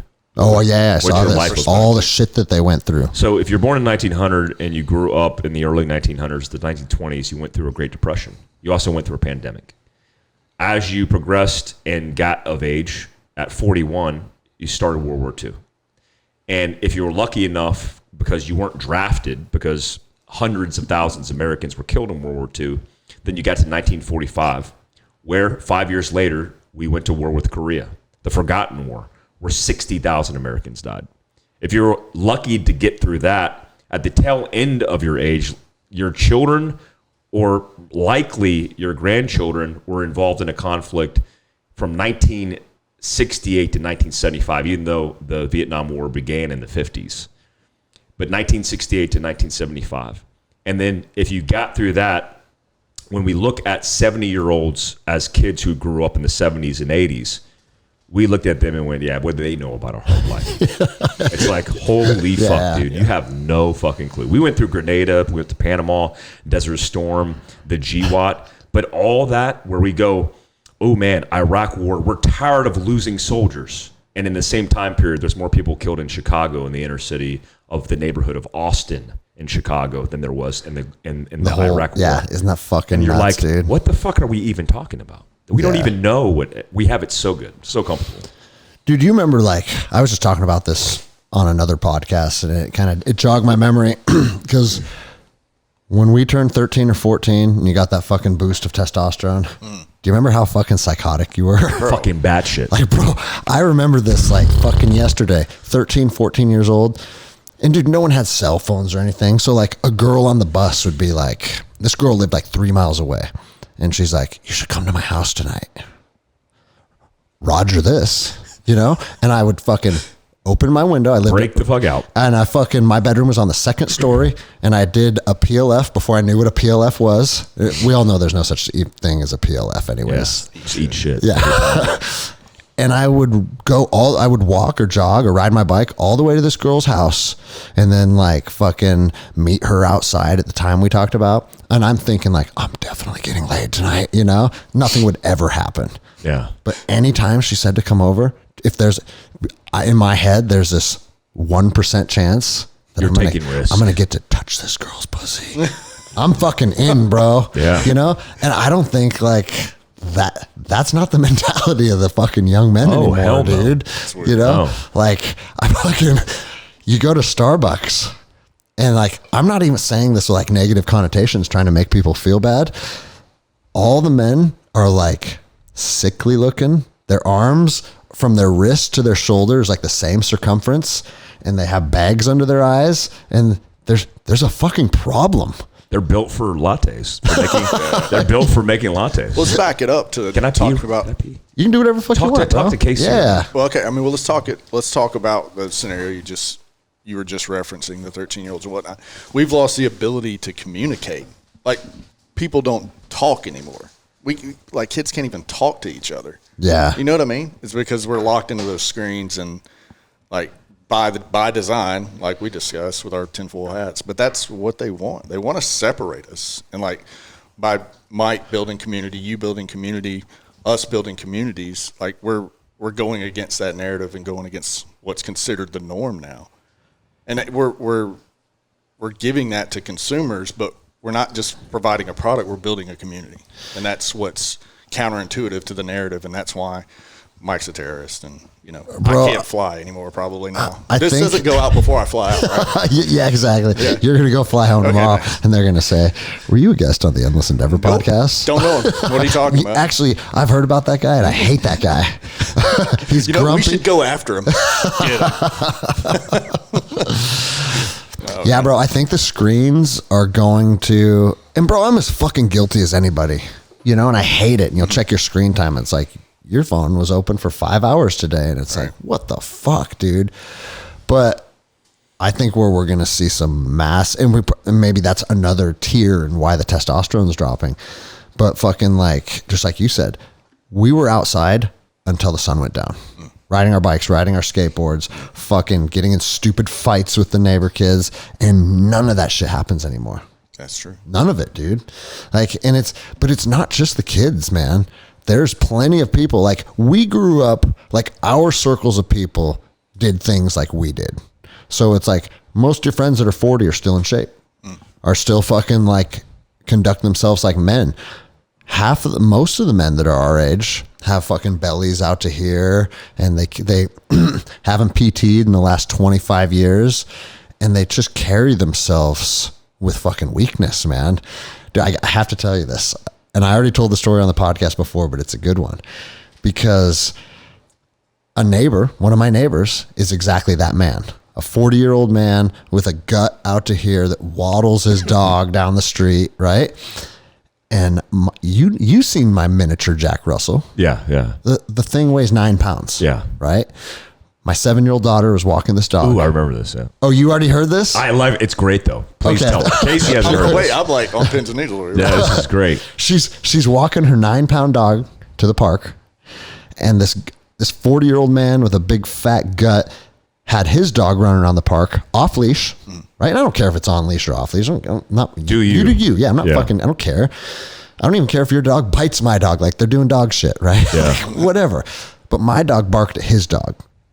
Oh, bro. And I wasn't there. It's just my daughter. And he goes, "Get that dog out of here. Get out of here." And I was like, oh no. And dude, she does this every single day. Takes her dog on a walk. And she's never came home and told me some guy told her to get out of here. So I was like, all right, this might be my last day on planet Earth. I can't fucking handle this.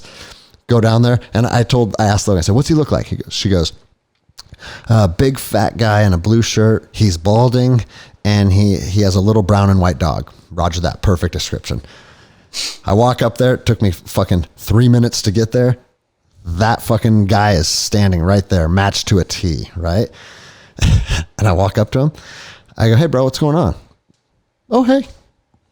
Just you could, bro, you could tell immediately he was a little apprehensive, Right. but also trying to be like, yeah, I'm good. Hey, I'm good, And I was like, okay, anything just occur? No. Okay, you didn't. So just correct me if I'm wrong. You didn't just have an altercation with a 45-pound blonde girl that's this tall? No, nothing. You didn't say anything to her. There was no conversation between you and her. Nothing. No, absolutely not. I would never talk to another man's daughter. And I'm like, what the fuck, bro? I can't even. Bro, if my dog was being out of line, or my dog, just say, or say, "You know what, bro? I fucking I had a bad day and I kind of snapped at your daughter. I was super out of line, and I'm sorry, bro," or whatever. Yeah, just own it. Or how about, "Fuck you. I don't know who you are. I don't answer to you. Go fuck yourself." However you want to conduct yourself, be a man about it. Be confrontational with me, be apologetic, do something. Right. But just hoping to make the situation go away, right? And I said, "Was there even a girl at the park? Maybe she wasn't even here. Did you even see her?" And then at that point, he was like, "Oh, well, yeah, she was here. I did see her. I saw her, but we didn't talk." And I said, "Okay, this is very clear now that there's not going to be any resolution, and it hasn't risen to the level of ass beating yet." Yeah. You know what I mean? Yeah. He's tucking it back right now. Yeah. And so I said, "Okay, bro, check it out. I tried to come out here and talk to you like a man, and clearly we can't have a man-to-man discussion. So I'll just let you know how this is going to work moving forward. if any of my 3 daughters are at this park and you say fucking anything to them, you say one fucking word to my children, the next time I'm standing in front of you, we won't be having a conversation and you won't fucking like the outcome. I promise you. That's very professional. Yeah, bro. And he goes, that's the best. I'm going to beat your ass without saying I'm going to beat your ass. He goes, you're threatening to assault me. Pulls his phone out. Please send officers. There's this man and he just threatened to assault me. And I said, bro, put it on speaker. The dispatcher can hear me. I said, I didn't fucking threaten to do anything to you. If I wanted to assault you, you would already be dead. No, he's going to kill me. That's what he said. No, he's going to kill me. And then he goes, he's going to kill me and I can't get out of the park. He's blocking me in and I feel trapped. So I'm just standing here and he goes, yeah, but the exit's behind you. And I'm like, okay. You got me, Larry. Bro, these are men. And one thing he said, he goes, I'm a father. I would never disrespect someone's child. I'm a father. And that stuck with me because it's like, that's someone's dad that is so incapable and so fearful and so timid that he can't even have a conversation with someone. Right. So if you're incapable of navigating this planet as a 40-year-old man, whatever offspring you're raising are certainly going to be incapable. And it's just, the cycle just gets perpetuated. Yeah. How did this end? So I said, hey, you tell the fucking cops, I'll be right here and I'll talk to them when I get here. So you want to fucking go home? Go home. I'm not fucking blocking you in here.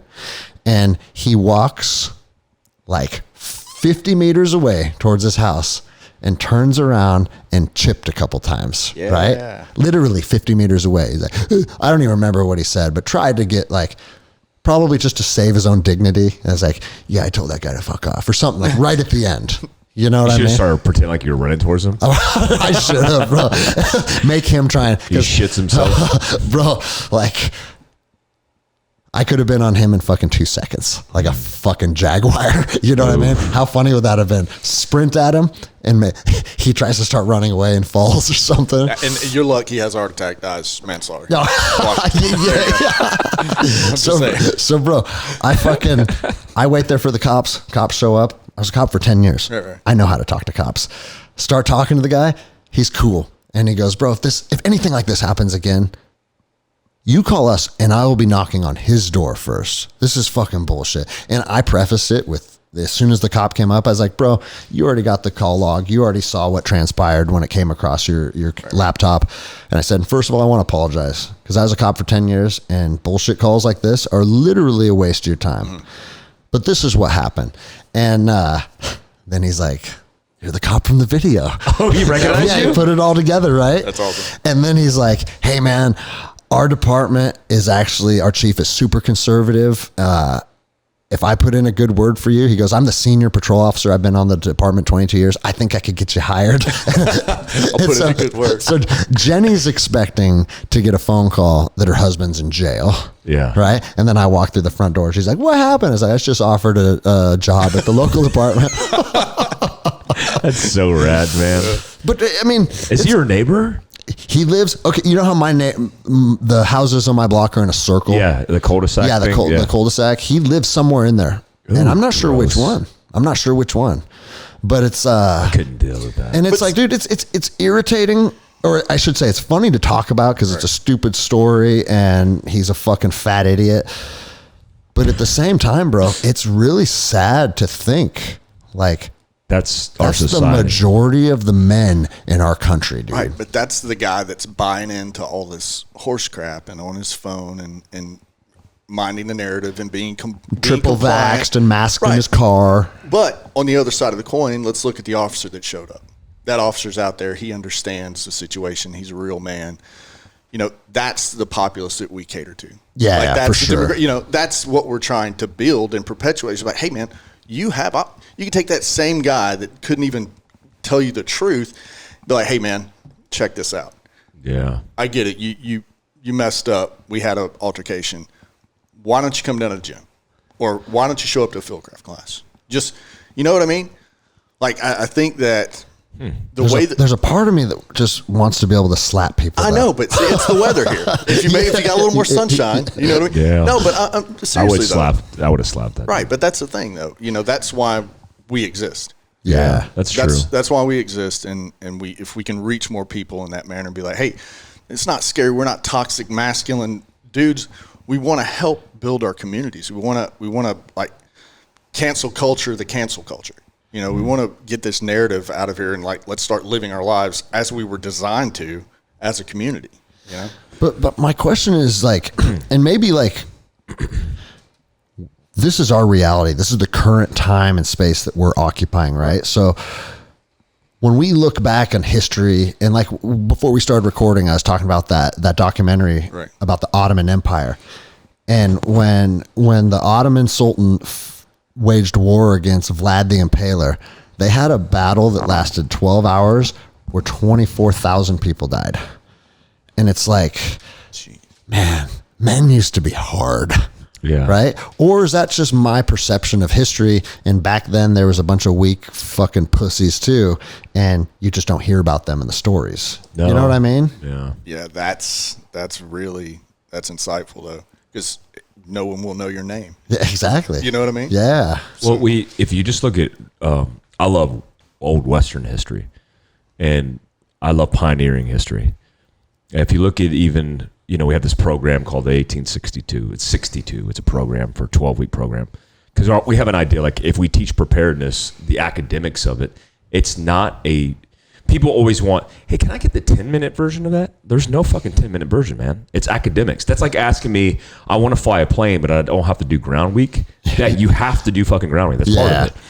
So we have a program called 62. It's named after the Homestead Act of 1862. 1862 was not that long ago. So you figure 150 years ago, our country, during the Civil War, 1861 to 1865, was migrating west across the country. This was happening earlier, prior to that.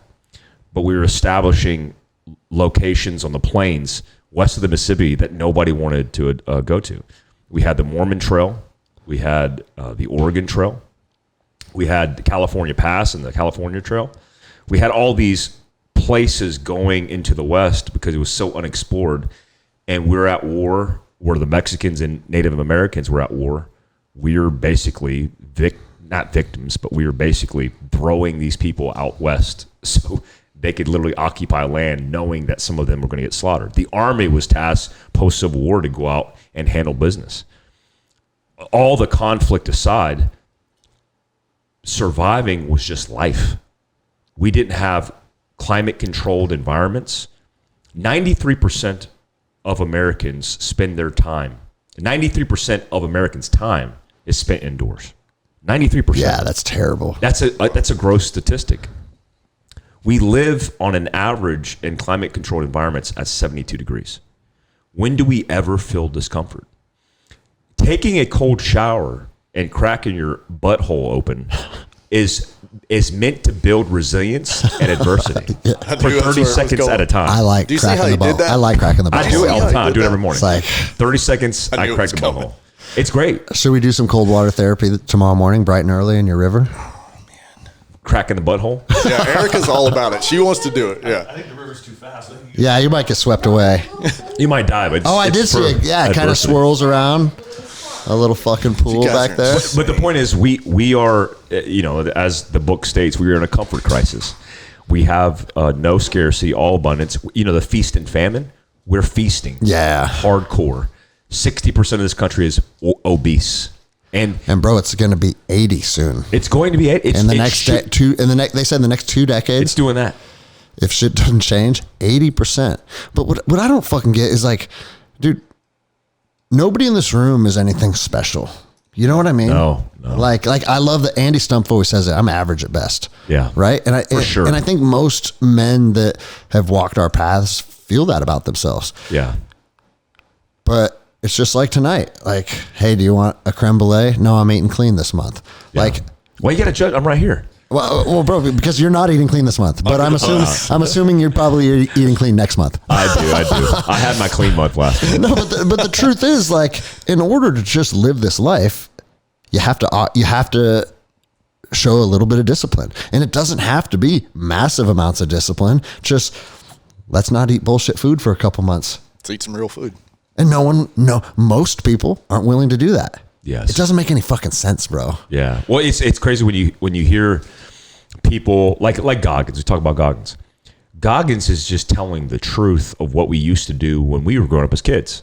And so the philosophy actually comes from a root and just an upbringing without technology and living life like we lived. So it's like, be hard, don't be weak. Now that is profound in the impact that resonates through a comfortable, fat society, gluttonous society. So if you look at what we're doing now, like all the things that we do aren't hard. I do a resilience rendezvous, which is supposed to, by design, create resilience in people. And the shit we do. Let's do a resilience rendezvous on the property. We will. I'll do one. Let's do that. It would be great here because I even think things like with the river that you guys have on the property, the access to that to do cold water therapy, which is what we do in resilience rendezvous as part of the curriculum. Those small things. Even here's one even better because it will work by design in the wood line you have. Having people, I always want to do this course, and I want to do a course that has to do with Vision Quest. Mm-hmm. And a Vision Quest was Native American braves and warriors' way to build resilience. They would go into the woods or go out into the mountains with a little bit of water ration, no food, and it typically involved tripping balls, right? We don't have to trip balls. We don't have to do mushrooms. We can if we want to. We could if we want to. We don't have to do peyote or trip balls because just the experience by itself of going basically naked and afraid in the woods, even being fully clothed and trying to survive with basic bushcraft skills. And feel hungry, feel tired. Feel hungry. Yeah. Because remember, this is a great example. Ranger school. The best feeling I've ever had in my life is the shower at Eglin Air Force Base after having swamp ass in the swamps of Florida. Cellulitis and fucking all kinds of shit. And coming back after that ruck march where me and a seventh group guy were carrying everybody's shit because everybody's falling out. And I had like a 126 PRC on my head. I was carrying a saw. I had a 240 strapped to the top of my ruck. And me and this dude carrying the whole squad. We were carrying all these guys' shit. We got back to the inn and we were strong Rangers, but we got told that we got to go. And when I walked in that shower, broken and fucking I still have scars on my back from Ranger school as an 18-year-old Ranger private. When I went into that fucking shower and that water hit my back, it was the best fucking feeling I've ever had. Yeah. And so it's just a shower. It's just a shower. Yeah. Every day people have just a shower. Just a shower. But they don't have the perspective. They don't have perspective. And I want to feel like in life that I've earned it. And a lot of things that I do now through the tactics that I live through, even working, podcasting, is that hard? No. But it's late. We train all day. But you know what? Let's do this shit. Yeah. Because when I go to bed, I want to feel satisfied that we gave it our all in the time that we had together. Whether that's building relationships, talking on podcasts, eating working. the best prime rib ever. Yes. That's what life's about, man. So we're living this full life by just accepting that we're going to earn our place, work hard, and it's nothing exceptional, but it seems in a gluttonous society to be exceptional because it stands out, I think. Yeah. That's not the norm. When I went through Ranger school and I was in Florida, the RI pulled me aside after my patrol and he goes, we're not allowed to tell you if you got to go or not. But what I can tell you is your mission for the rest of your time here is getting your Ranger buddies there goes. Yeah. Talking about the weight that lifted off you? Yeah, dude. How many days did you have left? I don't remember. We were in Florida, so it was whatever my graded patrol was in Florida. I don't remember. Or something. Yeah. And I think the field problem in Florida was 10 days. It was pretty long. It was long. A lot of people remember all that shit like fucking perfully. It's kind of a blur to me. But bro, so I don't know if you know this kind of crazy story. I was, the last day down in Eglin, you pack all your gear, put your parachutes on, and they drop you back into Benning, right? Yeah. So we had our parachutes on, all our gear packed, getting ready to load on the aircraft. Fucking cadre comes out and said, "Hey, everybody, jump's canceled. De-rig, stack your chutes over there. Come into the auditorium. We have something to talk about." 9/11. Wow. Oh my God. Isn't that fucking nuts, dude? Bro. Damn. And it's like our last day of Ranger school. And we're going to fucking war. And like one of the bat boys said that, we're going to war. And the RI goes, shut up, you're not going anywhere. It's like, no, bitch, you're not going anywhere. Yeah, dude. Oh my God. You're in 6-star TV. You're not going anywhere. Pulled out of PLDC like 3 days early to deploy. Oh, fuck Oh, yeah. yeah. PLDC. I went to Ranger School in 99. I went to PLDC in 2000. And then 9/11 happened. 9/11. Bro, I was at third bat when the towers fell. And we were on RF1. Funny story about, You didn't jump in though, right? No, I didn't get to jump. Oh, fucker. And, well, I was a new guy, but at any rate, no excuse. But Donnie, the guy that he just retired, Kurt Donaldson just retired, regimental sergeant major, was my squad leader at the time. So the towers fall. We all show up to work. We were off that day for some reason. I think we'd done a 30-mile a day prior or something. We had a late work call, but everybody shows up, right? And we're sitting there. It's like, when are we getting the call? When they getting the call? Donnie, I will never forget this. He's like, I've been waiting on this day for 6 fucking years. You motherfuckers can wait a goddamn month or so, or some shit like that. You know, and we're like, oh, that's putting it in perspective. Right? That's Well, true. dude, I remember when. But that was the mentality, right? Yeah. So it's like, we're going to fucking more because that's what we're bred for. But everybody was also worried, like, dude, we're gonna miss the big show. Like, we can't miss the big show. Right. Dude, what was the operation in Jordan that we were doing? The training op. Was it? No, that was Korea. Full Eagle was Korea. I forget, but him and I we were in fucking Jordan doing a joint training, and I got home from Ranger School, went right to Jordan. And so we were in Jordan in early October 2001. And then we get notified that 3rd Bat is going to jump on Objective Rhino.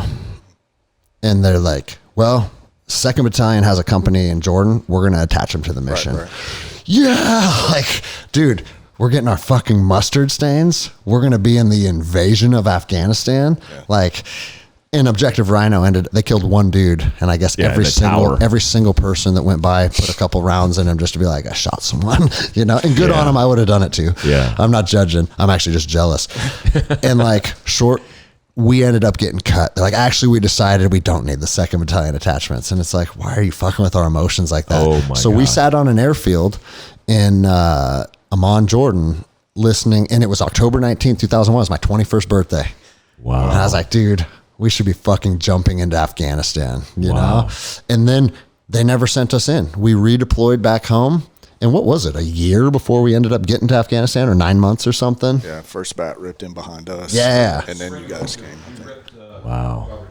Yeah, and Yeah, dude, yeah. and 1st Bat, and you know, like when you go through Ranger School, you're best friends with all the guys all of a sudden because you just fucking spent 60 days together. So my buddies that were 1st Bat and 3rd Bat, they're all getting it on, you know that there's a famous picture of Roberts Ridge where it's a 240 gunner and it's just a pile of fucking brass. Yep. So that's Randy Pazder, and he went through Ranger School with me, and like I was like, dude, everybody's going over there and fucking shit up. And then You're we went missing the war. And then when we went over there for our first rotation, they're like, you're Kandahar Airfield QRF. And it's like, what? You know? And we went to a couple downed aircraft and saw some fucked up things, but not warfare, not doing the Ranger raids, recons, and ambushes. Yeah. You know? Fucking. But at the end of the day, it's like, so many people, I'm sure you guys hear this all the time, express regret. They're like, dude, I never served, and I always wanted to do this, or I wanted to be a Ranger. And it's like, I tell them all, it's like, bro, everything working out in the military was right time, right place. Mm-hmm. And you might get the coolest missions in the world, or you might not get fucking to do anything. Right. Like, dude, think about everybody that was doing special forces and Ranger Regiment through like the Clinton administration. I know, man. Nothing. Who did 20 years? I know some dudes who did 20 years and Nothing. didn't do anything. Yeah. Like never deployed. And now you got fucking PFCs with fucking 2 mustard stains. yeah. It's true. Hey, yeah. hey, you got your mustard stain, right? We saw Crow. I don't want the podcast to just be a bunch of my stories, but I have to tell you this. Yeah. We fucking were in Bagram, right? It was a mean Crow. We were in Bagram on a QRF rotation again. Yeah. And they said, hey, Greg, What year is this? This was 2003. Okay. And they said, hey, your squad's going to go down to Kandahar, and then you're going to fly out on 47s with some Air Force personnel on quads. and they're going to rip up and down this makeshift runway, and they're going to test the density of the dirt to make sure after we do our show of force jump that they can land and pick everybody back up and come back. And I'm like, okay, let's go. So we flew out in 47s, and my squad did the dirt density test with the Air Force guys. And then was it the company or the whole battalion? Did you not jump? I didn't jump because I was already there. So it was Charlie Company 275 plus our platoon. Plus, that's right. A bunch of 82nd guys jumped behind us. And so, dude, they do a show of force jump and issued mustard stains to these guys. And I remember some of my buddies like, mustard stain check. And it's like, motherfucker, we were already there. Like, I ain't doing push-ups for your mustard stain check. You know? They got mustard stains? They got mustard stains because it was a jump in a combat zone. But this is where it gets even worse, right? The S-shop officers were bumping your saw gunners, your 203 gunners. That's exactly why I didn't jump on Rhino. I got bumped by a staff officer. Bro, and think about this shit, bro. Like, I remember at the time, I'm just E5 fucking nobody, right? I'm 21 years old or whatever it is. But I'm like, there could be a situation. Like, what if the bird goes down en route and you have to put a patrol base together or something? I want my fucking 203 gunner with me if I'm outside of the wire in any capacity, right? Nope. Captain so-and-so, who's the S5 fucking whatever. Yeah. And it's like, that's the stuff about the military that drives you out of it. Oh my God. You know what I'm saying, that bro? Would drive me that crazy, political man. That political stuff kind of stacked on itself as the war went on. You got combat. You got There's guys got mustard stains. I didn't get a mustard stain. But I mean, there's Toby guys. Did. But for what? They jumped in a combat zone. Yeah, but I know admin jumps. Like I know free fall admin jumps we did in combat zones overseas, and we didn't get mustard stains for that. I wasn't on every one of them. But maybe they did get mustard stains. Well, they proficiency. We call them proficiency jumps. They said this was a show of force jump, so they were able to. Oh, there's a tactical call. Yeah, exactly. Oh, okay. Did you show them? Did you show them? Did you show them the force? Did you show them all the force? There's like lots he said, of force. he saw a bird on the airfield. Had it coming. Holy crap, man. Fuck, man. We had another QRF mission out of there where 160th Chinook went down. It didn't crash. It just like, I don't know if it auto-rotated down or if it just landed and couldn't take back off. That was your squad. That was just my squad? You took the cook. Gosh, dude, we take the cooks. That's one thing that's cool about regiment. You can be an Army cook and go on QRF missions with us. But bro, we run out of the back of this other bird, and they're like, form a perimeter around the Chinook that we're here to secure. And the prop wash is so strong that it's like knocking us over, and it's a blizzard and it's snowy, right? And then the bird takes off and leaves, and the wind didn't change at all. It wasn't prop wash. It was just a fucking blizzard.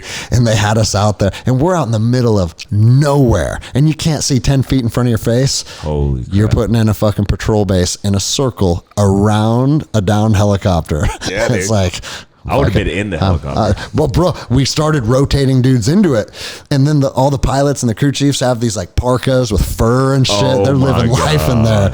They're all cozy. Yeah. Well, fuck, man. We're already at 2 hours. I think a good way to wrap this up is kind of share like what your vision is with Fieldcraft moving forward, what you would like to do, not only like at our location, but kind of throughout the country. Like, what's your vision in 2023 moving forward? And then, like, how can we support it and fucking partner with you on this shit? Because this is going to be fucking rad. Yeah, your group, Northwest Training Northwest, and a couple other groups throughout the country have kind of made me change and shift kind of the way that I do business. Like, a lot of people think Fieldcraft is just a training company. We do a lot of things. Like, we do product. We have dealers throughout the country with product. We have media. We do a whole bunch of stuff. We have retail locations in North Carolina, Dallas, Heber City, Utah, Iowa, all over the place. One of the things I want to do is expand on retail, but have a retail location where you can come and get community-based training. So I hate to use the YMCA as an example of that, but a community center where you can get taught like you. hey, I'm here and I'm going to teach you guys. We teach responsible citizen every Wednesday for free to the public. That's something that I want to do across the country in the spot that we train. But I want a retail location with a gun store, which is what we're standing up in Salt Lake City. I think I can say this out loud. Evan Hafer and I, who owns Black Rifle Coffee, have come up with like a hybrid retail play where we will have at Salt Lake City's Black Rifle Coffee a Fieldcraft Survival to be able to do retail preparedness equipment, coffee, Montana knives, Eris watches, all the guys' stuff, but have a place where you can come in there and learn responsible citizen from a guy in your backyard, a law enforcement officer, a military guy with a background, a nurse, learn canning and jarring in your own backyard. And that's the model. So when I think about our relationship, we're doing survival training next month. I like to come out here and build. Say the details on that. So February 19th, we have Kevin Estella come out here teaching a overnight survival experience that has to do with bushcraft. He takes the demographic and the geographical terrain, the foliage and the fauna and everything. Fauna? Who knows? Whatever these bushcraft Kevin nerds. stuff. That's Kevin stuff. Plants and animals and shit. Yeah, fauna. Did I just make up a fucking word? That's not No, even a word. flora and fauna. Plants and Flora, animals. yeah. It's in the risk assessment somewhere. That's That's right. That's right. I approve the con op. So I'll edit that out for you. yeah, please edit that out. Survival expert. I'm not one of those. So Kevin Estella is doing overnighter, but doing basically bushcraft survival, which I'm into for communities to learn because it builds resilience. And then I think an idea would be continuing to build technical skills, but bring more community events. Okay. So yeah. So maybe even entertaining, doing responsible citizen in your location every Wednesday, where if it's at the new location where you're putting in a new. Am I allowed to say that aloud? The bigger. Oh yeah. There's no secrets. The bigger dojo for jiu-jitsu, and have the opportunity for people to learn every Wednesday, but also start doing community-based events. Because in a preparedness seminar, we'll have 120 people show up at a time, and we cap it at 120, but we'll sell that out, and people will come, and we donate all the money to Warriors Heart Foundation. So we'll do like $25 a head and donate all the money and continue to kind of help people and educate people. So I think that's the goal for us. I actually have talked to Casey about this today. If we build the market here, which simply means we build a community of people who are willing to train and sustain their level of training, then it would be advantageous for us to put a retail location here and offer the equipment solutions for that. And when you tie all that together, it's about preparing communities across the country. That's how it improves and progresses in scale. And that's what I'd have a desire to do. I want to have the highest quality retail location and spaces in the country that are offering education and bringing community together as part of the protocol in that business model. So imagine Bass Pro years ago, decades ago. When I grew up, Bass Pro was bringing in professional fishermen, anglers, to show the bait and what it did in the aquarium. They haven't done that in a long time. I haven't seen it. And some of them would even have like ponds for the kids to come and do like 100% fishing seminars and shit. That's what I want to do, but around preparedness. So around preparedness, that's something that we will never stop doing, whether it's giving back to the community and teaching them for free. But we want to provide that, and I want to do it throughout the country. So that's the scale, and that's the future for us. Fuck yeah, man. Well, it's awesome, man, and it's already showing to be a great opportunity for us as well, because there's already people out there today that are like, hey, getting his contact info. When's your next course? Because it's like, bro, I've said it a million times. I probably said it this episode, but rising tides lifts all ships. So you use your big network that you've already created to bring community together. And now they get a face-to-face with us, build a new connection. And now they got a spot that they can train locally. And that's how it fucking all happens, man. Right. So, dude, we really appreciate it. And I want to fucking have Fieldcraft out as much as you guys want to come out. So I love it, man. I want to say thanks for the opportunity. And if you're somebody in a community that wants to kind of do some stuff like this, I'm kind of front running like the AFO for the company, the advanced thinking of how we set things up. And it's what we want to do out throughout the country. Like this idea of going after each other and headhunting each other, because this idea of scarcity, because that's what it is. It's drama. It's not necessary, and it doesn't help us build the fabric of our community. Yeah. And that's a problem. So we need to fix that, and we can fix that by collaborating, coming together, and working together to do rad shit together. We earn the right to live free lives, raising our family in peace. And that should be the protocol for everybody who's moving forward. Fuck yeah. All right, any last words, Casey? You want to talk about the impending apocalypse or anything like that? No, we can do all that offline. I want to be able to fly out of here. I don't want TSA to give me the zeros and all that stuff. Red check on Instagram. That's going to be a new thing, bro. We're going to make that happen. Thanks for having me, man. Thanks, guys. Thanks, son.